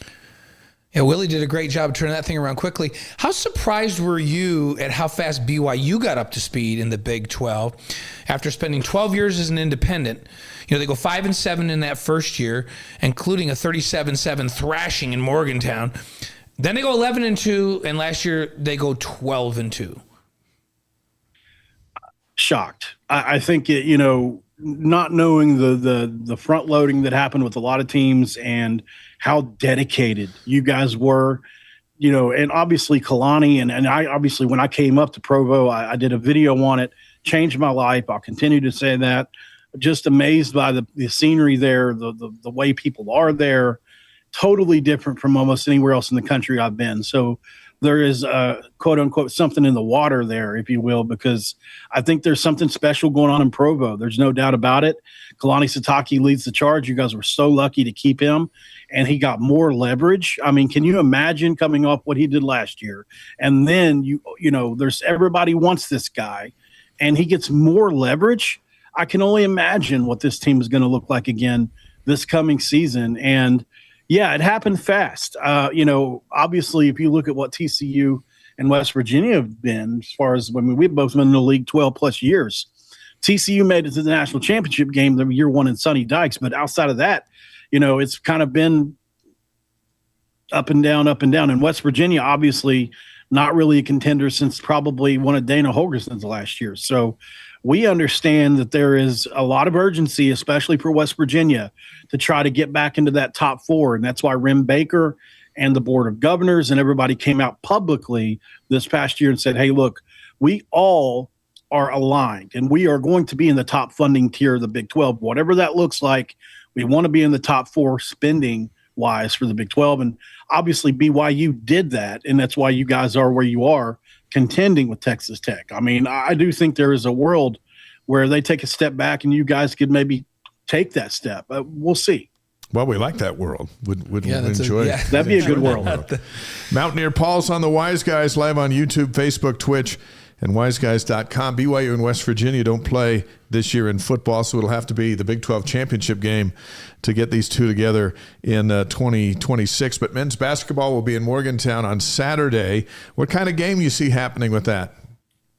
Yeah, it's an interesting game. Obviously, for West Virginia, man, you know, this team had played so well at times this year. Obviously, winning at beating Kansas and some of the things they've been able to do. You know, they had a chance to really kind of get themselves up into, you know, that top six, if you will, for a conference record wise, if they could have took care of business versus Utah and TCU. Very winnable games, both very close games. It's a slugfest every single week. Even a team like Utah, when you play them, you're like, how is this team only have, you know, the record they have? Like, they have pretty good players.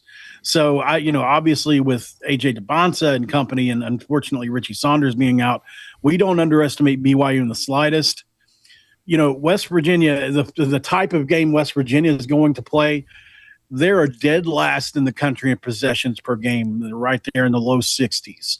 And so they want to make it a slog fest. They're going to hold the ball till, you know, right under 5-6 seconds in the shot clock and get up a late shot every time. They're going to try to get the best shot every time. And they're going to play elite defense. That's one thing they do well. They're a top 10 defense in all college basketball. And that's no matter who they played against. They've done that.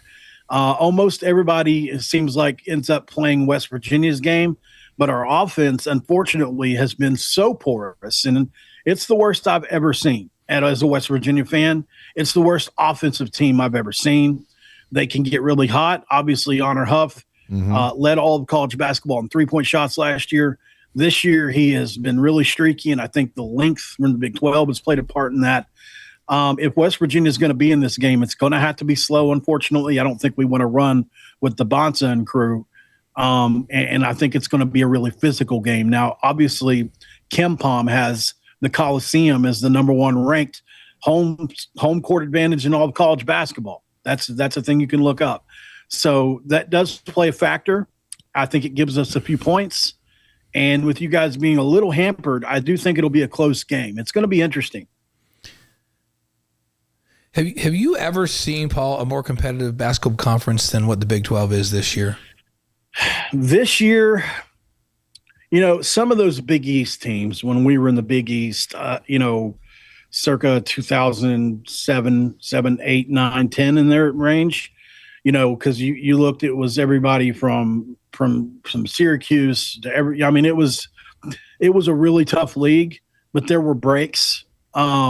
There are no breaks in this league, and it's not even close. It's really, you know, I look at what they project for the SEC to get in, and I understand that's a tough league, but unfortunately, we just have to, you know, we don't need all the credit throughout the country, I guess, at the Big 12 like they get all the publicity. But we know what this league is, and it is the toughest league. There's no doubt about it. It's an awesome league. We're guys about West Virginia fans. We're grateful to be in this league. And man, it's tough though. Every week in and week out, you just don't know what you're going to get from a team. Like you look at, we played Baylor a few weeks ago. They were 1-8 in the conference play, and West Virginia's coming off a couple wins. You're thinking, okay, we're going to get right here. Nope. Baylor's got two guys. They're going to be probably first and second round picks. So there's no chance, right? You're going to get a team every week that's got probably a pro or some really good college players on it. Who wins the Big 12 tournament, and which of the Big 12 teams do you think can win the national title? Oh, gosh. I have to say, for me, seeing Arizona in person like that, man, it was – they're different. When they're on, they're different. I would probably lean Arizona. The way they played Houston the other night kind of solidified that for me. Certainly Iowa State could, and I do think BYU, there's a world where – here's the thing. Anytime you have an elite player that can take over games, especially in March, you can go look at Shabazz Napier with UConn, all those years ago now. Anytime you've got guys on the wing or at the guard spot that can take over games in March, you've got a shot to get to the Final Four. AJ Dybantsa gives you that shot. Not many teams have that guy. But I would say if you made me put money on this, I would probably go Arizona. If you ever get time to look it up, go look at all of their players in 247 or Rivals and look at the rating for the top 8 players for Arizona. They're all rated 93 or better. Wow. It's an incredible roster. And, shocking, right? I mean, mostly 4- and 5-star talent, 1 through 8. It's, one of the deepest, most just athletic rosters. They've got obviously the big that's really tough to stop. And I think overall in their best game, I don't see many teams in the country that beat them. Yeah, that's true. They look good. When they're good, they're Deep, really good. Talented, not a weakness. They're good on both ends of the floor. Yeah, I'd agree they've got a great shot. I think Houston has a great shot. Houston just sometimes, Paul, can just go beat the crap out of people and win games. Yeah. That's good in tournament time too, right? To be the most physical team in the field, right? Yeah, and they got a coach that's been there and done that. They got a game tonight. Houston is up 17-9 at Kansas midway through the first half. We'll keep an eye on that one, and then after the show we'll watch it as the Big 12 is prime time again on ESPN tonight. Let's do 5 questions for Mountaineer Paul. Appreciate you staying up for us there on the East Coast. Our 5 questions are presented by Strategy Square. These are rapid fire, Paul, and we want you to be honest. Yeah. Okay. Which you always are. So here we go. We're going to start with this. Your favorite sports movie? Rocky. Was Rocky 2 a close? Is it the original one? Just the original Rocky? I was always a big Rocky 3 guy. I love the flavor of Mr. T and Hulk Hogan. Yeah. Grew up a big Hulk Hogan fan. A funny story, really. I know this is rapid fire, but just a quick funny story. As a small kid, my parents brought me a wrestling ring for Christmas and told me it was from Hulk Hogan, and he brought it in person. And I believed that until I was almost an adult. I really believe that Hulk Hogan brought me that wrestling ring. So I love that. Listen, I thought the soundtrack of Rocky 2 was the best of all the soundtracks. Yeah. Yes, it was the best. Absolutely. I love everyone. Even the Creed movies I like. So yeah. 4 is amazing as well, obviously. Yeah. I love 4, even the new ones. You're right. It's just there's something about the flavor of those. So you like WWF and Hulk Hogan. AJ Dybantsa's dad was telling us that he couldn't get him interested in basketball until he got him his Spider-Man Nerf basketball set. Yeah. And so he was way more interested in Spider-Man than basketball. Fortunately, he moved on. He did move on. Yeah. So, okay. Your favorite singer or band? Ooh, that's really good. Okay. So my favorite band is probably... I'll go with Tool. I don't know if anybody listens to Tool. They're a progressive rock band. They come along in the 90s along with the grunge era. I grew up on that music, and it's something that I've listened to on and off for years. All right. Tool. Yeah, I know the band, but I haven't listened to them forever. In 4 years we've been doing this show, not one person said Tool is their favorite band. Paul's nice job, Paul. He's a unique individual. So our guest right before you said U2 in the Sphere. So yeah, Dave's AC/DC, so he's like a hard rock guy. He's got a wide You're like the palette. Seattle grunge rock type of a thing, right? Love the Seattle grunge era. That's why we get along. And I'm That's a why we get along I'm a so New well. York kid, so I'm like a hip hop guy, which doesn't make any sense. But there you go. Snoop Dogg. Your favorite breakfast cereal? Favorite breakfast cereal is a mixture of Golden Grams and Cinnamon Toast Crunch. Golden Grams and Cinnamon Toast Crunch? I didn't even know you could mix those. No, you can, but they're almost the same thing. They're almost the same thing. One is, one is like a Golden Grams flavor, and the other is cinnamon flavored. It's a good mixture. They come together as one. Okay. All right.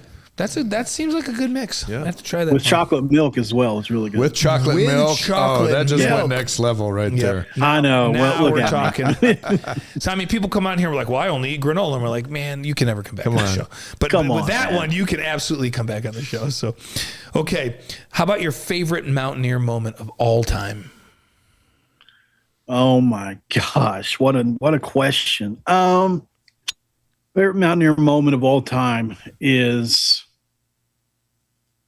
man, that's a tough question. Do you guys stump people on this one a lot? No, we don't ask. I would probably say We've never asked anybody their favorite Mountaineer moment of all time. So we've never stumped anyone on this show but you. Yeah, we didn't. Not even the Paisley family who's come on the show. Yeah, we didn't ask that either. We didn't ask Doug that. This is all yours. I'll probably end up going with,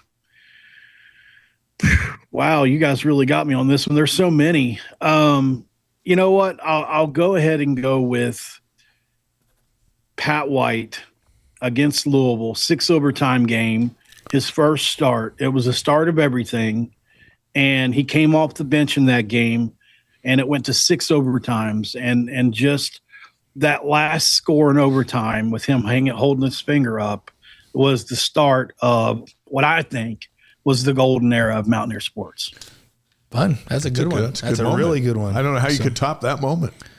So that's good. I was going to go back. I know this is supposed to be quick fire, but our favorite West Virginia related performing artist is Brad Paisley, by the way. Yeah. Yeah, I mean, it's hard to beat him. Yeah, it really is. He's so good. He's so loyal to Mountaineers too. So he is very loyal to the Mountaineers. So Dave and I have a special place in our heart for him and for his dad. We love the Paisleys. So okay, now this is a unique one too. It's number 5. Yeah, number 5. Your favorite thing about your tour of BYU TV? My favorite thing about the tour of BYU TV was probably, honestly, meeting Dave and those guys and Jerem. And everybody in the studio there, just because of the friendships that I've been able to keep since then. I really enjoyed it. And probably a close second was the producer just breaking everything down for me, because I had a lot of questions. Obviously, as somebody who at one point had aspired to be in those kind of rooms. So I was really, really floored with just how elite the place is. I mean, when you look at that place, like when they tell you ESPN uses it, you're like, wow, and then you go in there and you're like, okay, I can see why. Yeah. Yeah. We're pretty lucky we get to work out of there. Where was I this day that Paul was here? I don't know. Jeremy and I were doing Sports Nation. Oh, you were doing Sports Nation. And then Paul didn't come out when West Virginia was here this last season. Oh, okay. So like in 3 years when the Mountaineers come back, we expect you to be here. Yeah, you need to come out. You know what's funny is my mom and I joke we're not even joking, actually. It's a running thing we keep going on is my mom's like, if we were scratching off a lottery ticket the other day or something, and she was like, hey, if that's got X amount on it, we're going back to Utah. Like, so it's something we talk about because we enjoyed ourselves so much. Yeah, we're glad you had a good time here. Well, the Mountaineers fan base is fortunate to have you, and I know you work as hard as anybody in this business that we know, and you do them right, and we commend you on it. We congratulate you for all that you're doing with your career there, and we're grateful that you'd stay up so you could be out here in the West with us tonight on the Wise Guys. And anyway, thank you so much. Thanks, Paul. it's obviously, something that I was looking forward to doing anyway. So I would have stayed up later if I had to, and cherish the friendships, like I said, I've made with all you guys, and looking forward to coming back on sometime. Great. You got it. Anytime, and we'll have you back for sure. We're going to send you to bed, though, so thank you so much for being here. Thanks, Paul. Night. Say hi to your mother. Will do, guys. Thanks for having me on. That's Mountaineer Paul, and he's going to see the Cougars Saturday in Morgantown. You can follow him on X and YouTube. And I tell you what, if you want to know how a guy covers a program, he does a great job. The way on Locked On or wherever, check out Mountaineer Paul. He does a good job. And he gave a nice preview of what to expect out of West Virginia. They're really physical. They slow the game down. They hold the ball to the last 5 seconds of every possession. They make you work on defense, and they want a slow, low scoring game. And they built the whole thing this year around being elite defenders, and they're not great on offense. So we'll see if they can elite defend AJ Dybantsa. Yeah, that was great. Hey, we want you to know about Cougar Tribe. We've been talking about it for a while. Cougar Tribe is the online home for BYU sports fans who love the game, love community connections, and love to share stuff. And so questions are sent to us, and we answer them each week on Cougar Tribe, exclusively there on Cougar Tribe. And so we've chosen 4 to answer this week. And these 4 questions and our answers will be available to watch exclusively on Cougar Tribe for the Cougar Tribe community members. And you can sign up at cougartribe.com. It's our favorite price. How much is it? It's free. Yeah. And if it's free, it's for me. And we'll take 3. And you only have to take 1, but you could take 3. But you just sign up. So this week's winners are Becky K, Andrea S, Watson R, and Dallin C. So starting tomorrow, you can go to cougartribe.com, and we will answer your questions. And we encourage all of you to leave questions there, and then we'll pick the best ones, and we'll do it each week. Yeah. And if you haven't signed up to become a Cougar Tribe member, you got to do it. cougartribe.com. It's simple. It's free, as Dave mentioned. We'll connect you inside the community with everybody. Yeah, you got to do it. It's been an awesome show tonight ahead of UCF tomorrow night. It's a late game. Get a nap in because it's not tip until 9. I know. What time's my pregame show going to be over? I mean, postgame show going to be over tomorrow night? I don't know, midnight. Are you doing postgame tomorrow or just pre? No, I just halftime and then I'm out. Oh, man, I got postgame tomorrow night. Yeah. All right. On this day, February 23rd, let's roll out in style. It's been a fun show. We've been live in Massachusetts. We've been live in West Virginia. We've been live in California, and live right here in Provo. That's right. That's how we're doing Wise Guys tonight. Yep. So on this day, February 23rd. Start with 1455. Johannes Gutenberg prints his first Bible, the Gutenberg Bible, 1455. Yeah, we all benefited from that. Nice job, Johannes. 1836, the Battle of the Alamo begins in what is today San Antonio. Yeah, remember. So it started today. Yeah. 1940, Walt Disney releases the animated feature Pinocchio. 1940. I can't believe it's that old. Man. On this day in 1945, the U.S. Marines raised the American flag atop Mount Suribachi, Iwo Jima. Yeah, wow. How many iconic photos and statues have been built of that. So. Yeah. In 1968, on this day, February 23rd, Wilt Chamberlain became the first NBA player to score 25,000 points. Wow. How about this? On this day in 1985, Indiana basketball coach Bobby Knight throws a chair across the court during a home game in Bloomington. And I remember watching that on SportsCenter that night just going, did he just throw a chair? Yeah, it was legendary. So, and I thought he was like really volatile. Then I met him when he was at Texas Tech, and it's actually really, really nice. Yeah, loves to fish. Yeah, but really, you know really what? nice. He was worked up that night. Yeah, he was. In 2014, closing ceremonies at the Sochi Olympics were on this day. I remember that. It was a phenomenal fireworks show over our heads. You were there, right? Yeah. Yeah. And what's interesting about that is the next day we got up and I think I've told this story. We get in the buses and we're heading to the airport. And as we're on the road to the airport, there's this giant caravan, the longest caravan I've ever seen of Army troops just going this way. And we went right to the airport and they kept going. By the time we got home in New York, we landed in JFK, I think it was, and we were waiting for our connecting flight, watching the news. And that was the day that Russia invaded Ukraine. Yeah, wow. I think it was Crimea or something. Closing ceremonies and then off to war. Yeah. Wow. It was just that, okay, back to work. Yeah. And that's what they did. So that's what I remember from the closing ceremonies and the 24 hours after it back in 2014. Crazy. How about 2021 on this day? Tiger Woods crashes while driving south in Los Angeles, damaging both of his legs severely. And really, he's still been trying to come back. Yeah. He's been back since, but not like it before. And so he's on his way to that golf tournament that he hosts, the Genesis, that just played out this last weekend, and got in that crash and was almost killed. Yeah. And then he said this weekend that he might play in the Masters this year. I followed him around the Masters a couple of years ago, and that. If you just watch it on TV, you don't realize how many elevation changes there are. I mean, you go way downhill and then come way back uphill at Augusta. And watching him just try to make it around that course and that back uphill climb coming back up was just miserable. Champions Tour, you can take carts, but not the PGA and not the Masters. So let's talk about some birthdays on this day, February 23rd. 1685, George Friedrich Handel. The composer, Handel's Messiah, has been sung for ages. 1685 was his birthday on this day. How about that? 1943, Fred Biletnikoff was born. Raiders receiver, 1976 Super Bowl MVP. Remember, I'm like, how's that little dude catching so many balls out there? He had stick them all over his hands. And his hair was flopping out of his helmet. That was Freddie Biletnikoff. 1951, on February 23rd, Ed Too Tall Jones, Cowboys defensive end, 6'9", the 1977 Super Bowl champions. Too Tall Jones. Yeah, and often if you're tall, they say, hey, you're not going to have any leverage. Yeah. Not too tall. Didn't matter to him. Too Tall had plenty of leverage. He was awesome. Who did we have that was a big, tall lineman? Kafusi was pretty big. Bronson's 6'8". 6'8", yeah. He got in there pretty good. Yeah, and then Corbin, who played basketball, Corbin was like 6'9". Yeah. So those guys were great. February 23rd, notable death, 1848, John Quincy Adams, the 6th president of the United States. And our Wise Guys inspirational quote of the week is from President Adams, who said, "If your actions inspire others to dream more, learn more, do more, and become more, you are a leader." Yeah. There you go. That says it right there. Inspire others to do lots of good things. John Quincy Adams. Yeah.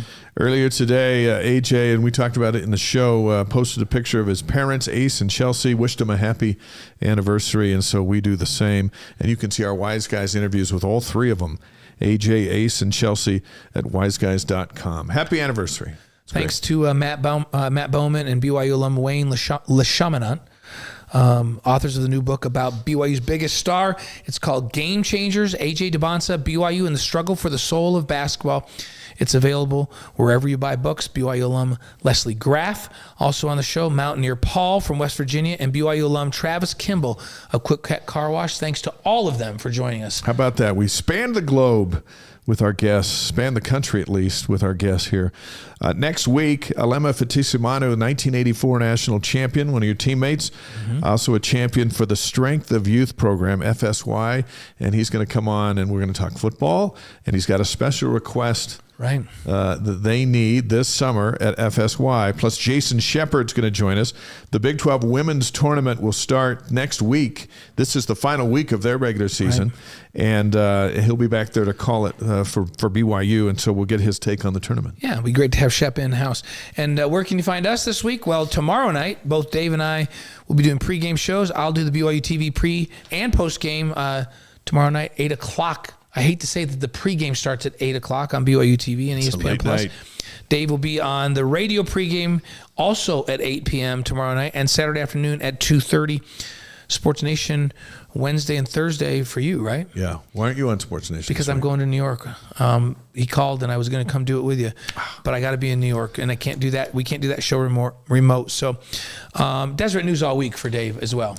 We'll have a preview of the game tomorrow night in the Deseret News tomorrow morning. Wise Guys is presented by Brady Plus, Supplies Plus Support. Find out more at bradyplus.com. Travis Brady's a BYU alum. He's the president, longtime supporter of our show. He'll be on the show again here in a couple of months. We love their support. Yeah, and by MACU, Mountain America Credit Union, empowering dreams for over 80 years. Find out what they can do for you at macu.com. Nathan Anderson, another Coug, BYU alum. We appreciate the support of Mountain America Credit Union. By Eddie HR and Payroll Software, built for small businesses. See how Eddie can serve your team at eddie-hr.com. Redmond.com. And our Re-Lyte Athlete of the Week, presented by Redmond. The secret is in the salt. Learn what it can do for you at Redmond.com. Wise Guys distributed by the Deseret News. And so it'll be a fun game tomorrow night. A late one on ESPN2, but it's going to be packed. Cougar fans they're revived. You know, there's optimism just came Saturday night's game back. Changed the environment for tomorrow night's game. Absolutely. For sure. So. Absolutely. And the guys are that way too. And it's an interesting concept as we finish up our final minutes here on Wise Guys for this week. When you have Richie and AJ and Rob, you've got three mega stars. And sometimes when you have three stars, guys like Keita and Kennard Davis aren't quite sure where they fit in the galaxy. And then guys come in from the bench, a.k.a. Mihail Boskovic, Hadim Boop, Kostic, and they're not quite sure what to do because they're like, well, are we supposed to shoot? We're like the fourth option. Are we supposed to watch AJ while we're out here? Or Richie, or what play are we running here or there? And it's not their fault. Most teams don't have that. Right. And so now BYU's lost Richie. And so we saw Saturday that they've had to run it a little bit differently. But now all of a sudden there's more things for Kennard Davis to do. And he had 17. Keita is now a little more, there's like 18 more shots to distribute. Yeah. And now Keita is a little more engaged, played one of his better games. And then off the bench, Boskovic Boop was more active. Boskovic with a career high. Boskovic started and played with a lot of confidence. And so, yeah. So people go, well, are they doomed without Richie? And we love Richie, and Richie's a phenomenal player, and we wish him a speedy recovery, and we look forward to watching him in the NBA. But in this dynamic, they might just be able to pull it off. Yeah, they have enough talent left. I mean, when you consider Richie's down, you've got Brody Kozlowski, who's going to be a big contributor down. Dawson Baker, who I think may be the most missed guy other than Richie. Nate Pickens, who's supposed to be the primary backup at point. These kids all went down. And BYU we're still looking at them going, yeah, let's see if they can't make a run in the NCAA tournament. You need a point guard in the big dance. Yeah. And they got one. And you need a dynamic scorer in the big dance, and they got one of those. It's a game of guards and wings in the NCAA tournament. Mountaineer Paul mentioned that. Mm-hmm. And BYU has got that, and those two. For goodness sakes, they've got it. We'll see you tomorrow night at our various spots as BYU hosts the Knights of UCF. And then next Monday on Wise Guys, bring your friends. Let's continue to grow the show. We're going to have an awesome show next week. And by the way, we'll be into spring football practice. That's right. Next week. We'll have some football for you too. Have a great week, everybody.